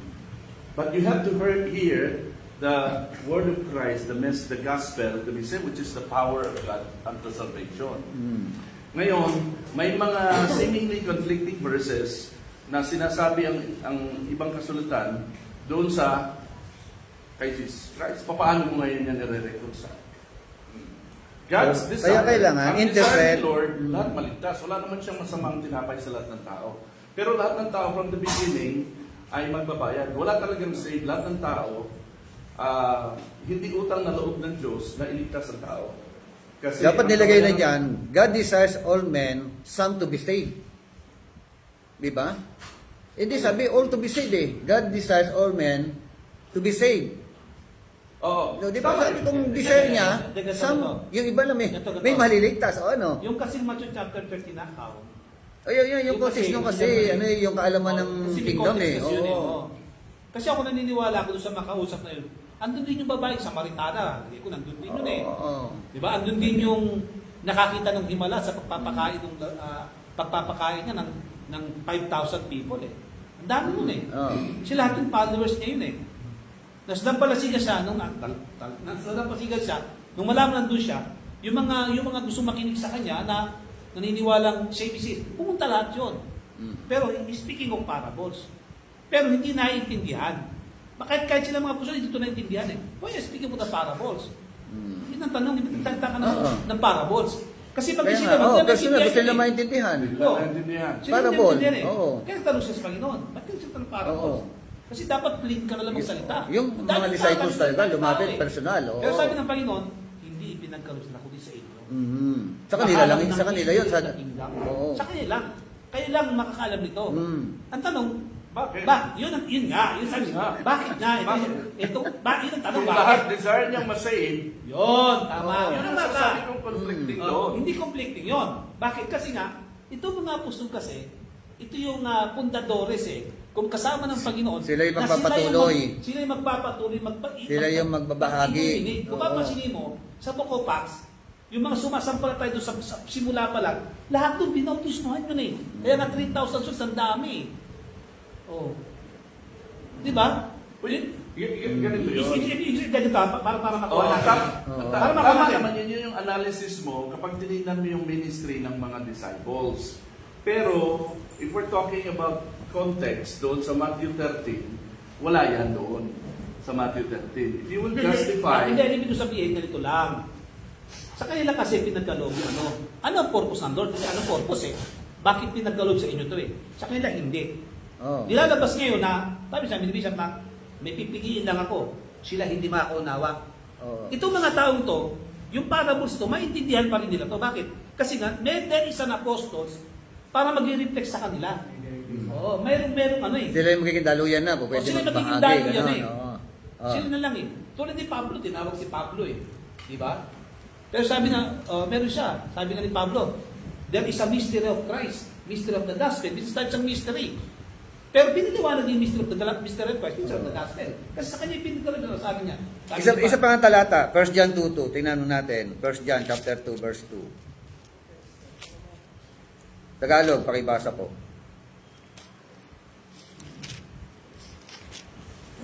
First John. Chapter 2 verse 2. First John, chapter 2, verse 2. Oo. Tagalog. Sige. So, ang handog sa ipagpapatawad Mm. ng mga kasalanan, hindi lamang ang ating mga kasalanan, kundi maging ang kasalanan ng lahat ng tao. Oo. Para sa lahat. Para sa lahat ang ginawa ni ng tao. Jesus Christ. Siya Diba? ang kalubag-loob sa ating mga kasalanan. Propitiation for our sins. Sa atin, kundi sa buong sanlibutan. And not for ours only, Ito sanlibutan. but also for the whole world. Oh. O, ligtas na buong mundo siya. Yun na yung ano ko yun. Oo. Ibig sabihin, alam, meron bang, di ba, exclusive? Pag ihinto ka To the whole world? ligtas na buong mundo. Ay, hindi, yun nga eh. Dito. Ibig sabihin, Yun na nga. offer for the whole world. Offer to the whole world. Di ba? Yun ang ibig sabihin niya, offer to the whole Lahat world. pwede. Lahat po, my point is, lahat po pwedeng magtamo ng propitiation. Ang kanyang mga utos. Hindi sa elect lang. Yun yung point kasi hindi na sa pinili ng Diyos. Pero sinabi sa Receptive, Oh, teka. nakakatiyak tayong nakikilala natin ang Diyos kung sinusunod natin. O yun, ito, ito may pagsunod pa rito. Ay kung hindi mo Kaya sinusunod. nga kung sumunod yung mayaman, sigurado yun. Oo, siguro. Oo. Oo Ayun nga, yan. kaso nga, hindi nga siya makasunod. Kasi kung, ganito yan if we believe that God already knows who are going to be His from the beginning, even before Jesus came, if we believe that part of the deal, ay pwede nating makonsider na alam na ni Lord kung sino ang mga lalapit sa kay Jesus Christ. Kaya nga nung pinili niya 12, hindi na siya nag-isip at nagmuni-muni kung sino-sino ang mga pili. Basta nilapitan nila ng diretso, tinawag niya. At itong mga taong ito, wala pa itong naririnig na ebanghelyo at wala pa itong mga alam. Ang alam lang nito ay maghanap buhay. So, come and follow me, I will make you fishers of men. Wala silang alam kung tungkol doon. First time lang marinig yun. Alam lang nila, fishers of fish. Sila. Ano yung fishers of men? Kalinhaga na naman yung para sa kanila. Pero sumunod lang sila. How come na hindi sila nagkaroon ng tanong kung ano man, sino ba itong taong ito? Hindi naman ito prestihiyosong tao, ordinaryong tao lang ito. Come and follow me, and I will make you. Sino ba ito? Gagawin ko kayo. So basta sumunod sila. But then again, kung ang thinking natin ay hindi alam ni Lord, walang alam si Lord, walang election, walang predestination, walang, kumbaga, hindi omniscient si Lord enough to know who are those who will come to Him para italaga niya, para lumapit sa Diyos, ay mag-aalatsamba si Lord, parang tao lang. Makikitsamba ako, tatayaan kita ha, isusugo ko ang anak ko para magdusa ng ganito katindi, para tubusin ka sa kasalanan. Yan ay depende din sa iyo. Hindi na to salvation by grace. Depende din ito sa iyo. Ang Diyos all-knowing. Si Lord, hindi pwedeng magkamali sa pagpili niya sa mga taong masisave. Kaya nga, ang salvation ay pinipili, siyang pumipili because God knows. Walang kasalanan, yung pinagdebatihan natin dati, hindi cause of sin ang pagkakalaglag ni Lucifer, ni Satan, from his original post. No? Siya tinapon dito sa earth, not but because of free will. Delikado ang free will. Alam ni Lord na ang sariling free will can cause you danger even if you are already in the kingdom. To ensure you na hindi ka mahuhulog. Na mauulit yung history ng pangyayari ni Lucifer na walang kasalanan, wala siyang disobey na law. Na particular law na para sa mahulog kundi nagkaroon lang siya ng free will, desire to become like God or whatever, gusto kong tapatan ng Diyos or kung ano man, ang interpretasyon nila doon, yung free will na yun ay susceptible yun sa pagkahulog mo from grace. No?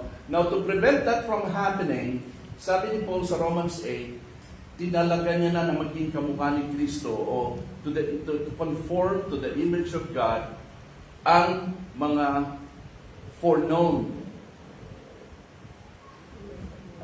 Kaya ito yung pinaka-ground basis ng faith natin when it comes to interpreting Jesus' statements at saka mga statements ng apostol sa kanilang letters. For me, ganun kinakailangan ilalagay ko muna sa first and foremost ang kapangyarihan at kakayanan ng Diyos na alamin kung sino ang maliligtas at kung sino ang hindi. Kung sino pagkakalooban. Lahat ng ginawa ni Jesus Christ and for the whole humanity. Pero hindi lahat alam din ng Diyos on the side. Parang ganito yan. Alam ko ang lahat ng anak ko ay anak ko yan. No? Pero meron dyan lilihis sa akin. Kumbaga, alam ko na kung sino sa mga anak ko. No? So, si Lord, all-knowing, no? Omniscient ang Diyos. Alam niya, no? So, masasabi ba natin na, opo, all-knowing ang Diyos. Pero siya rin ba ang nagtatalaga kung sino ang gusto niya iligtas? Sa predestined bishop, ganun. O kung sino rin ang hindi niya gustong iligtas. Kasama ba sa pagiging ano niya yon? All knowing, alam niya kung sino mga maliligtas. Di ba? Alam niya yun. Hindi natin pwedeng, ano yun eh, all knowing siya eh. Pero, siya ba ang direktor? Ikaw nakatalaga ka na, hindi ka na maliligtas. Ito, nakatalaga ito para maligtas. Ako may ano diyan. So, kasama pa sa pagiging all knowing niya yun? O binigay niya rin ng ano, yung John 3:16. Di ba? For God so loved the world that He gave His only begotten Son, that whoever, kasi may condition, whoever believes in me shall not perish but have an everlasting life. So, all-knowing siya, alam niya ang mga maliligtas, alam niya ang hindi maliligtas. Parang ang pagiging all-knowing niya, alam niya yung hindi tatanggap. Alam niya rin kung sino yung mga tatanggap. Pero, siya ba yung magbibigay ng desire sa tao? Oh, ikaw, tatanggap ka. Ikaw, ano ka, mananampalataya ka. Ikaw, hindi ka mananampalataya. Parang reprobate baga. Tsaka yung elect. Yung kasi, yun ang point eh. Yung reprobate tsaka elect eh. Sa predestined kasi, ganun ang lalabas, Bishop. Sa predestined. Na yung whosoever, alam niya na kung sino yung mga tatanggap. Alam niya. Oo. Pero hindi siya yung nag-direct na ikaw tatanggap ka. Para maligtas ka. Ito naman hindi tatanggap ito. Sa predestined Nakadestino kasi, na ito para hindi tumanggap. Sa predestination kasi, kung ganun ang kalalabasan. Na ikaw, kaya sumbal tayo sa kasi Predestination yun, oo. Ikaw, kaya hindi ka maliligtas. Kasi Dahil nakatalaga ka na dyan. Oo. Kahit paglingkod ka pa sa akin, hindi ka talaga maligtas kasi Yun na, hindi ka talaga yun yung ano. Ganun kasi predestined eh. Ganun predestined eh. Oo. Okay, ito ang sabi dito sa John 6, ano?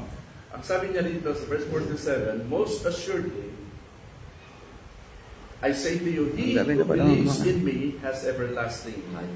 So he who believes, kumbaga general term siya. Kumbaga, walang sinasabing, parang for all ito, for all. To all. Pangkalatan. Whoever. Tapos may sinabi sa rito, sa context, no one can come to me unless the Father who sent me draws him. Paano siya makakalapit kung sariling free will nila at hindi si Father ang nag-draw them to come to me? And I will raise him up at the last days. So babalik na naman tayo sa sa issue na yon. Babalik tayo sa Ibig issue sabihin, na yun, ang Diyos kasi ang siyang merong alam na talaga ni Lord nag-direct, kung sino ang ganon? masasave. Yes, siya. Sabi sa Siya yung Romans director, 8 kasi, ang tao puppet lang. Susunod ka sa sa role mo. Role mo na ito, hindi ka maliligtas. Ano yun? Reprobate ka. reprobate. Yes. Oh, di ba? Reprobate ka. Kaya wala kang pag-asa maligtas. Ganun ba yun? Ang ako kasi, ang nakikita ko lang yes, na yung grace kasi sinasabi ng Panginoon, i-offer niya sa tao. Para sa lahat ito eh. Okay. Now, ikaw Hindi kawawa yung mga tao ikaw, reprobate. ikaw na nakikinig ngayon, yun, tatanggapin ba ito? Hindi. Yun lang yun eh. Tinanggap ko. Pag tinanggap ko, ka, sabi ng Biblia. John 3:16, 17, di ba? 17 na So, hindi 18. mo tatanggapin Ang to. sumampalataya ay maliligtas. Ang hindi sumampalataya, natulan na. Yun ang pag-choosing niya. Oh. Kasunod ng 17 nun, 18. Ng John 3:16. Yun ang pag-choosing niya. Kasi we are predestined to Christ eh. Yung salvation kasi, lahat yung grace. Predestined yung grace eh. Tapos yung tao na... Diba, mula sa simula pa lang, binigyan na ng free will ang tao. Kay Eva at kay Adan, huwag niyo kakainin yan. O, free will yun eh. Pag kinain niyo yan, ito mangyayari sa inyo. Bahala kayo kung kainin niyo. Hindi kinain. Pinagbabawal, kinain. O, free will yun, di ba? Choice nun eh. Choice talaga yon. Kaya nga ang tao, alam na ni Lord na ang tao, by their own free will, mahuhulog siya sa kasalanan. Mafo-fall from grace talaga siya. Now, pagdating sa second Adam, first Adam yun. Pagdating sa huling Adam, na sinugo ng Lord, So lalabas, tulad pinag-aakin dati Bishop, tama yung yung isang pinag-aratin na director lang si Lord. Ikaw na tao. Oo, yun nga. May role ka na. Artista ka lang. Oo, Parang ganun. wala hindi ka mo- nang ano. into Parang ganun. proper perspective yung sinabi mo. Dito sa Romans chapter 9, si Paul ito, Kaya maraming hindi naniniwala kay Paul because of this. Ito yung ugat kung bakit sila naniniwala kay Paul. Ini-exclude nila ang Pauline epistles because of this. Ang sabi sa Romans 9:11, ipinakikilala ng Diyos na ang kanyang pagpili, may pagpipili ang Diyos, na ang kanyang pagpili ay ayon sa sarili niyang layunin at hindi batay sa gawa ng tao. Kaya bago pa ipanganak ang mga bata, bago pa tayo ipisinilan pala, ha? Oo, bago pa ipanganak ang mga bata at bago pa sila makagawa ng anumang mabuti o masama, hindi rin pala sa good works at bad works, ano? Sinabi na ng Diyos kay Rebecca maglilingkod ang mas matanda na nakababata. Kung bago siya nagdidirektor, siya nag-order kung ano ang magiging kapalaran ng mga taong isinilang. Bago pa, wala sa free will ng mga bata, ako ang masusunod dito. Ayon sa nasusulat, minahal ko si Isaac. Nagdag na tayo dito kasi alam na natin story. Masasabi ba natin hindi makatarungan ng Diyos dahil dito na siyang pumipili? Hindi. Sapagkat ganito ang sabi niya kay Moises. Mahahabag ako sa nais kong kahabagan at maaawa ako sa nais kong kaawaan. Nasa pagnanais ng Diyos. No? Nasa pagpili niya kung sino ang kanyang kahabagan at kaawaan. Maliwanag kung gayon, verse 16, na ang pasya ng Diyos, desisyon pa rin ng Diyos, ay nababatay sa kanyang Roman 9 ito. Buong chapter 9 ito, kung titignan mo. Kasunod ito ng chapter 8 tungkol sa predestination. Sinusuga niya ng mas malupit na mga pananalita dito. Because of this, maraming natitisod kay Paul ng mga Christians. Ayaw nilang tangkilikin ang teachings ni Paul. Because nga, sa free will. Dahil ito, very, very explicit ito eh. Malinaw itong talagang direksyang mga pananalita. Masasabi mo natin hindi makatarungan ng Diyos? Dahil dito, hindi. Sapagkat ganito ang sabi niya kay Moises, mahabag ako sa nais kong kahabagan at maaawa ako sa nais kong kaawaan. Maliwanag kung gayon na ang pasya ng Diyos, nagpapasya ang Diyos, hindi pasya natin ang kaligtasan, ha? Maliwanag na kung gayon na ang pasya ng Diyos ay nababatay sa kanyang habag at hindi sa kagustuhan o pagsisikap ng tao. Nasa free will o kagustuhan ng tao. Sapagkat ayon sa kasultan, sinabi niya sa hari ng Ehipto, ginawa kitang hari upang sa pamamagitan mo'y maipakita mo ang aking kapangyarihan at maipahayag ang aking pangalan sa buong daigdig. Si Pero. Kaya nga, kinahahabagan ng Diyos ang sinumang nais niyang kahabagan at pinagmamatigas niya. Ito na ang pinakamalupit dito. Pinagmamatigas ang nais niyang maging matigas ang ulo. Sino yung pinagmamatigas niya? Yung mga tao na hindi niya kinahabagan. Ayon dito. Sino yung tao na hindi niya kinahabagan? Okay. Isang example. Si Isaac at saka si dito, Esau ang pinag-uusapan dito. At saka Israel. Dito kasi, Di ba? Tapos si Pharaoh. pero kasi Si Pharaoh, pinagmatigas niya yung puso. Hindi ito pertaining to all men. Pinagmatigas Oo, si Pero. may mga tao pinag-subject eh. Israel. mayroon siyang Israel, tsaka You know, no? Kaso sinisingit natin yung sarili natin. Paano yun? Ibang issue, ang issue eh. Israelita. Hindi po natin Si Pharaoh. sinisingit yung sarili Tingnan nyo, natin. oh. Ang sinasabi Hindi natin po dito pertaining ay- to all men eh. Ang sinasabi po namin dito ay Sino yung pinagmatigas ang puso? Si Pharaoh at saka yung dalawang anak ni Rebecca. Yun, oo, Na bago di ba? pa daw sila That is the ipinanganak, subject. Pinili na ng Diyos, sabi dito, bago si Isaac, yung mga anak ni Rebecca. Okay, Rebecca yun, at saka ang kay nagdesisyon ano yun.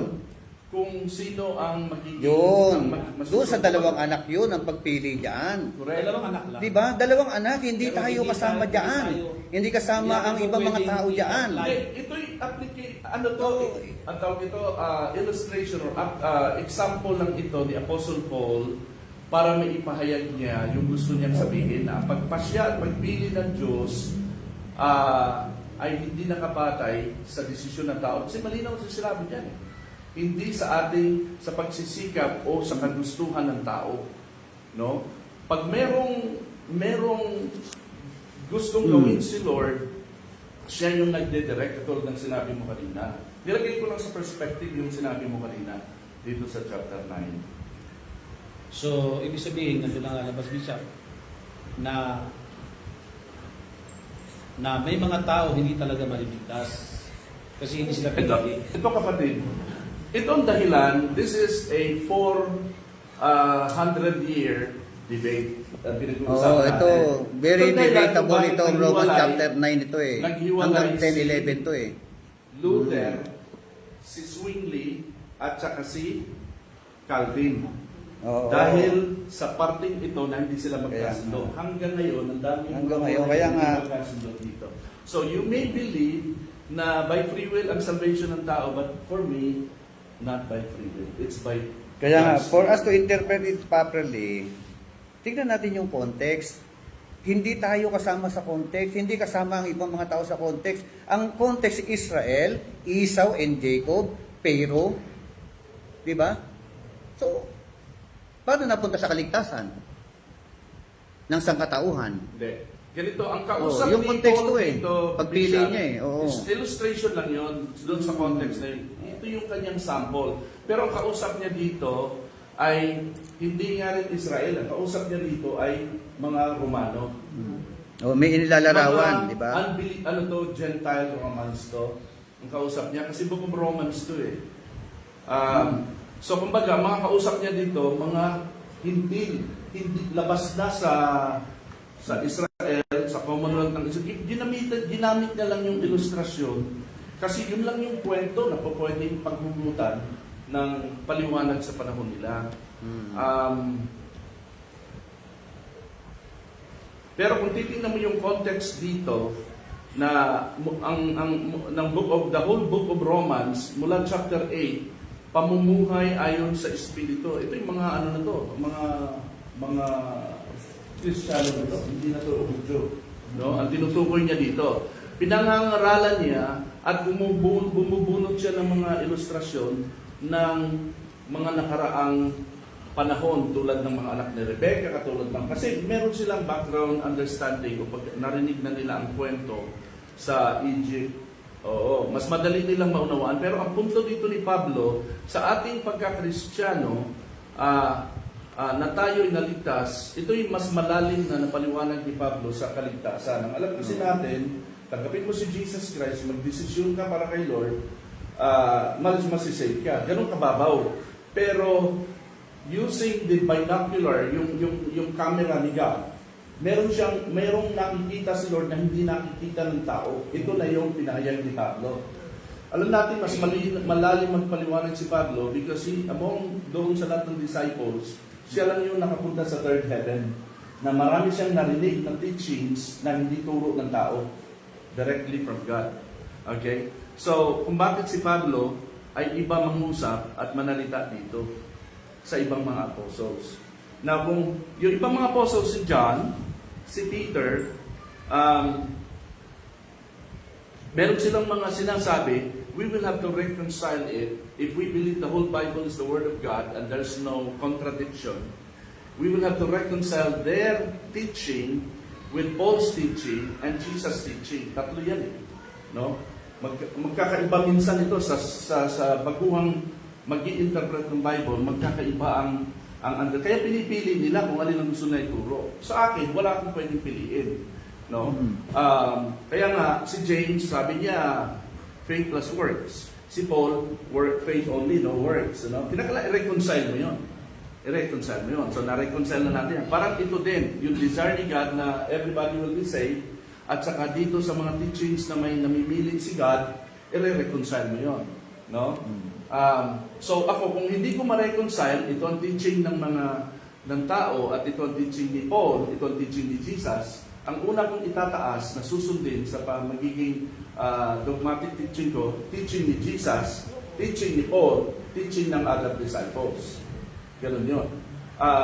So, kung merong mas mataas pa kay Jesus, si Father yon. At kung si Father ang nagsabi na dito, na si Jesus nagsasabi, yung Ama ko, siyang namimili, ay hindi ko man yun maintindihan, magtitisod man ng tao sa akin, yun ang susundin ko, kasi yun ang sabi ng Bible. Lord, ikaw naman paliwanag sa akin, balang araw. Lord, hindi ko maintindihan, sinusunod ko yung sinasabi mo. No? Ganun yun. So, hindi tayo pwedeng mamili. yung context kasi ni Bishop na itong mga Oh, taong yung- involved dito, hindi talaga sila yung context. Ang context dito ay ang mga Romanong inaaralan ni Pablo. Gumagamit lang siya ng example sa lumang tipan para magbigay daan sa gusto niyang ipaliwanag sa mga tao na ang Diyos talaga ay hindi ang Diyos talaga ang siyang pumipili at hindi ang tao. Inanalyze ko to kung bakit. Kung titingnan mo, no, from the start, alam ni God na ang free will na yan ang nagpahamak sa buong creation. Ngayon dumating na ang huling Adan. Bakit ko itataya sa free will ng tao, isasalalay sa free will ng tao na naghulog sa kanila from grace, pagkatapos kong bigyan ng pagdudusa ang mga anak ko tubusin kayo sa kasalanan na pwede ulit kayo mahulog sa grace based on your free will. I have to predestine you, I have to appoint you, I have to make you like Christ. Kaya nga sabi ni Apostle Paul sa huling bahagi ng Romans chapter 8, no? Sino makapaghihiwalay sa atin? No, wala na talaga kasi it's not because of our own will na. When it comes to salvation, it's not our own will. God cannot decide. Ikaw yun, alam mo yan. Alam mo, yung anak mo napahamak sa sarili niya. yung kamatayan ni Christ doon sa krus ng Kalbaryo, epektibo lang sa mga pinili. Hindi effective sa mga Okay. hindi pinili. Opo. Bishop, lalabas kasi ganito eh. Kawawa naman. Lumalabas kasi ganito, Bishop, na Oh, now, sa predestination kasi, lumalabas na ang Diyos may pipiliin lang. Yun ang Oo. direkto talaga, no? yun nga talaga yung Ito, pipiliin ko kayo, hindi. Oo. Parang ganun lang yun eh. ganun talaga yung kanilang Oo. ano. Oo. Yun ang predestination kasi, Bishop, eh. Ganito to eh. Oo. Pero Ganun kasi yun. Ang ano kasi ito, ang grace kasi sinasabi ng Biblia, i-offer to all people. Hindi ka gumawa ng kaligtasan kundi Jesus Christ, kundi ang Panginoon. ang kaligtasan kasi, ang Diyos ang siyang may akda. Ang kaligtasan galing sa Diyos. Siya ang nag-design. Wala tayong parte doon. Wala tayong bahagi doon. Anong parte ng tao? Buong-buo ginawa ng Diyos ang kaligtasan. Ano yun ang parte ng tao? Yun ang tanong doon. Anong bahagi ng tao? Ako nampantaya ka. Pero sa Tanggapin, kilalanin yung kaligtasan na yun. Pero sa destination kasi, Bishop, Oo, wala, sa yung predestination. sumasampalataya, Oo, pinili siya pa rin yun. ang nagbibigay sa tao na, ikaw, sige, Eto, tanggapin Bishop, mo eh, itong buong sa kaligtasan na ito. destination kasi, Ganun kapag ang sumampalataya nangyari. yung tao, pinili yun. Kapag hindi ka sumampalataya, Pag hindi tumanggap, ka pinili. hindi siya pinili, gano'n. Sa destination, gano'n, Oo, Bishop. sa predestination. Oo. Oo. Kaya hindi ka sumasampalataya ngayon kasi ganyan, meron natin yung sampalataya na hindi kayo pinili.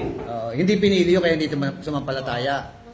Di, Yun ang ano doon, yun ang ano ng Pastor, yun sa predestination. sa destination yun. Pastor, ganito. Doon sa doon sa Matthew 13 pa rin, sa bandang baba, meron siyang sinabi, no?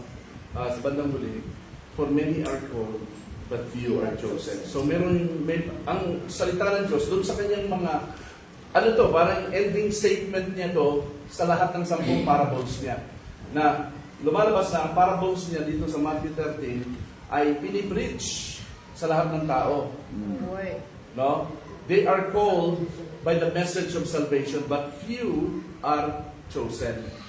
No? Kung titignan mo yung pagka-aralan mo yung talagang Matthew 13, maraming makakarinig ng ebanghelyo, merong sa tabing daan, merong matinik na lugar, hindi yung tutubo, pero narinig nilang ebanghelyo.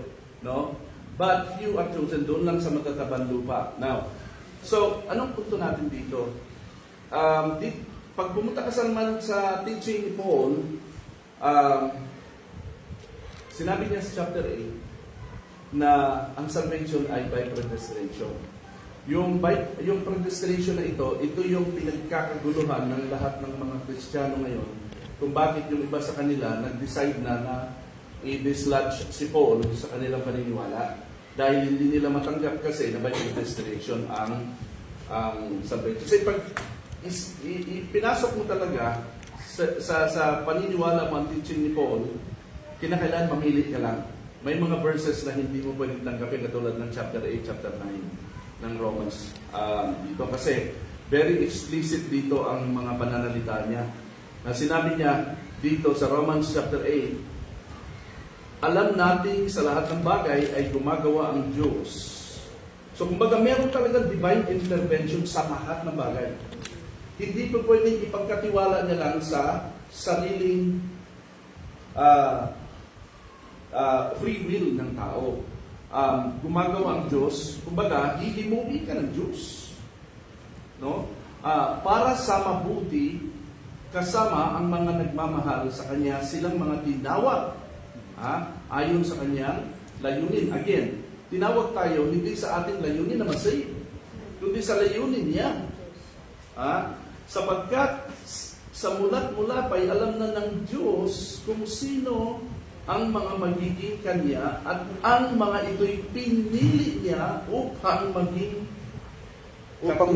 ano pinili niya para maging kawangis ng kanyang anak.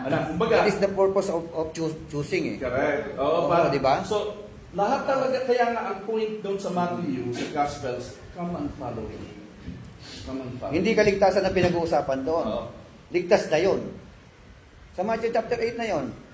Hindi kaligtasan na pinag-uusapan. Ang pinag-uusapan Matthew doon, 13, to Matthew become more like Christ. Matthew. Okay. Sa chapter 8 ng Romans, So, 28 hanggang 29. Okay.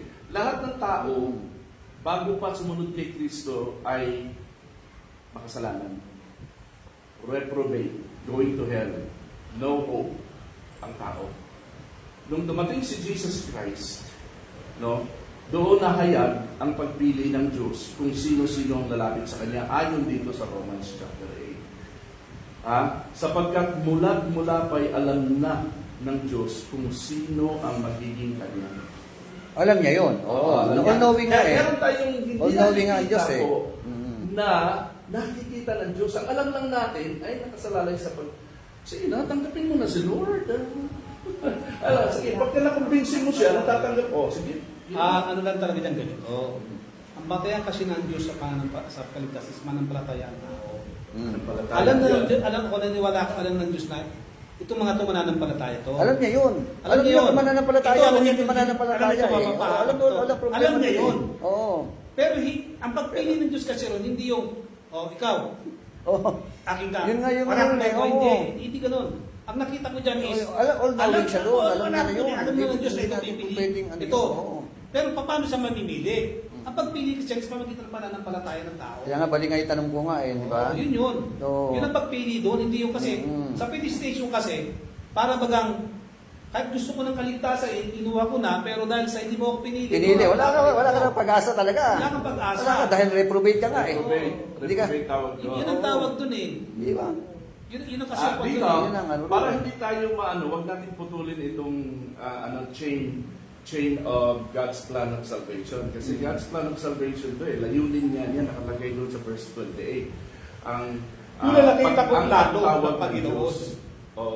So, ito yung chain of God's plan of salvation, verse 29, sapagkat mula pa alam na ng Diyos kung sino magiging Alam niya. mga pinili Oo, niya. alam niya na yun. Walang problema dyan. Naniwala ko doon. Naniwala ko doon. Alam Sa niya iyo, yun. alam niya yun.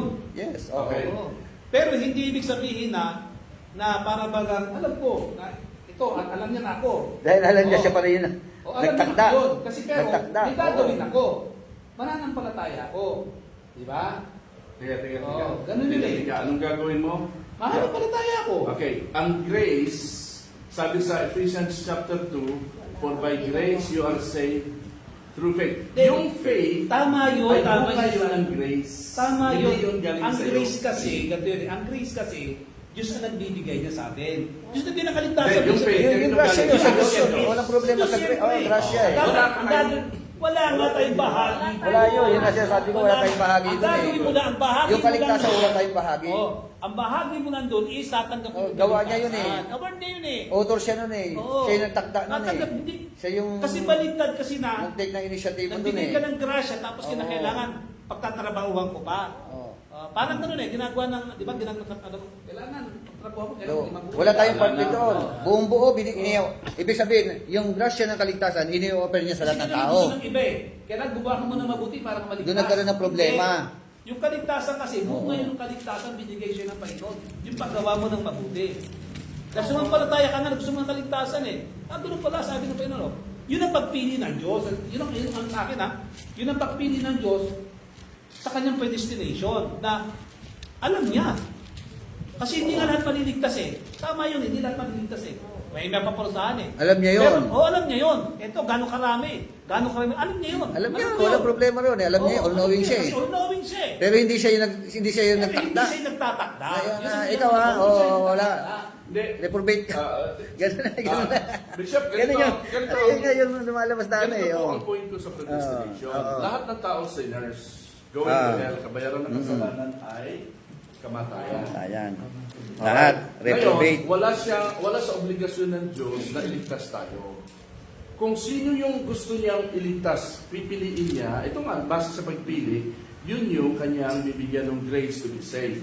Yun na, yun na. Yun nga yun. Kasi, so, may pagpili ang Diyos. Kasi pag hindi, bigyan ko ng example. May katulad ng senior ko dati na marami kaming kapitbahay na hindi talaga homeowners. Nakikitira lang sa mga bahay na hindi tinirahan ng mga homeowners na nakakuha doon. Kaya marami kami squatter. Makalat doon sa lugar namin dahil doon. Ngayon, meron kaming katabing bahay na daming anak, tapos wala silang kailaw-ilaw, samantalang kami ang dami ng ilaw. So, nagkaroon ako ng grace sa heart ko na bigyan ko sila ng ilaw na wala silang ginawang hakbang para maawa ko sa kanila. Basta na lang ako naawa, isang umaga na nagising ko. Nilapitan ko, sabi ko, pre, bibili ako ng ilaw para sa iyo, bigyan ka ng ilaw. Nagtaka sila bakit? Sabi niya, wala lang, basta gusto lang kita bigyan ng ilaw. Ngayon, naisip ko bigla, dami ko ng kapitbahay, baka mainggit ito. Eh, ang grace ko sa kanila lang, alam mo, bigyan ng ilaw lahat ng kapitbahay, kung binigyan ko to. Ang pagpili ko ba sa taong ito, sa pamilyang ito, na binigyan ko ng ilaw, makes me unjust dahil hindi ko binigyan lahat. Hindi ko pinili lahat. Siya lang ang pinili ko. No? Pero lahat sila walang ilaw. Yung kasi, So, anong punto ko dito? Ang punto ko dito, yung grace of the Lord is, talagang wala kang ginawa para ka magkaroon ng grace. Naawa lang siya sa'yo. Kaya for my grace you are saved. Nakabag lang si Lord sa akin. Na siya ang Lord. Kaya nga, may kantang, why have you chosen me out of millions your child to be? You know all the wrongs that I've done. No? Ewan ko lang kung alam niyo yun. Alam niyo yun? Why have you chosen me? So, si God ang pumili sa atin. It's not like I found God. It's God who found me. No? Kasi reprobate tayo lahat eh. Pare-pare tayong reprobate, but God intervened. Kaya sabi niya dito, verse 20 and 30, ang mga pinili niya noon, pang-una, ay kanyang tinawag, at ang mga tinawag ay kanya rin pinawalang sala, at ang mga pinawalang sala ay kanya rin binahaginan ng kanyang kaluwalhatian. So talagang, puro kanya eh, kanya. Puro works the Lord from the beginning. Tapos, chapter 8 ito, papasok kayo yung chapter 9, na mas lalo pa niyang in-expound ang ibig niyang sabihin sa chapter 8, na hindi sa desisyon ng tao ang pagpili. So, dito nagkahiwalay ngayon ang Zwingli, ang Calvin, at ang Luther. Kasi hindi naman alam natin niya. Alam natin So, yung mga yan. Eto, kayo po, ano po mga komento ninyo sa pag-uusap po natin? Si Pastor Jackie, ito yung kanya sinabi, no? Ang bahagi ng tao ay tanggapin si Jesus o si Jesus Christ bilang Panginoon at tagapagligtas at sumunod sa kalooban niya. O yun ang kanyang komento. No, bahagi daw ng tao, tanggapin yung offer ng kaligtasan Kasi pinili na ka bigay ng namin. Panginoon. Okay, so that's all. Thank you po for your time, ano. So ano po to? Kayo po yung magbulay-bulay o magkaroon ng inyong sariling ano po ba 'yan? So, kasi talagang, oo. ano to, accepted na to na hindi mo mare-reconcile talaga yung mga Oo. verses sa Bible based kung ano talaga yung first and foremost na basis ng Kasi pareho may basis eh. Pareho Pareho basis. meron basihan sa totoo lang. Katulad yung binigay ko na 1 John 2:2. Bishop. Di ba? Parang 1 ano Timothy yan? chapter 2 verse 3 to 4. Parang ano lang din yan eh. Parang Pareho may bagang, basihan eh. Para bagang ano yan eh. Dapat yung- kung tingnan mo yung, eh. Yung sa sinasabing Oh. great trade, main trade, post trade, Oh. lahat yun may versikulo. May mga talata eh. So, saan ka ano diyan? Kaya nga ako, Pero sa akin kasi, yun ang ano ko doon. Oo. ang Ang grace sa akin na lang, ang grace kasi is, meron akong dapat gawin, ako manampalataya ko sa Panginoon. Yun ang first na gampanin ko. Eh di ba sa Tagalog ano sabi sapagkat sa biyaya kayo ay nangaligtas. Oo. Sabi Oo. biyaya. Sa pamamagitan ng inyong pananampalataya. Oo. Oh. Pananampalataya hindi Diba? po siya, hindi po sinabing inyong pananampalataya. Hindi Tagalog yun, Kasi, inyong pananampalataya ito, eh. ah. Oo. Pagka sinabi kasi natin inyong, Pero galing hindi din galing yung sa Lord yun. faith Hindi, natin. Efeso 2:8. Hmm.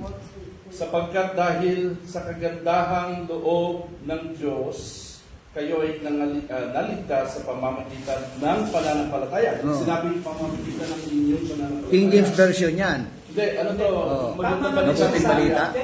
Tama naman yung sinasabi mo.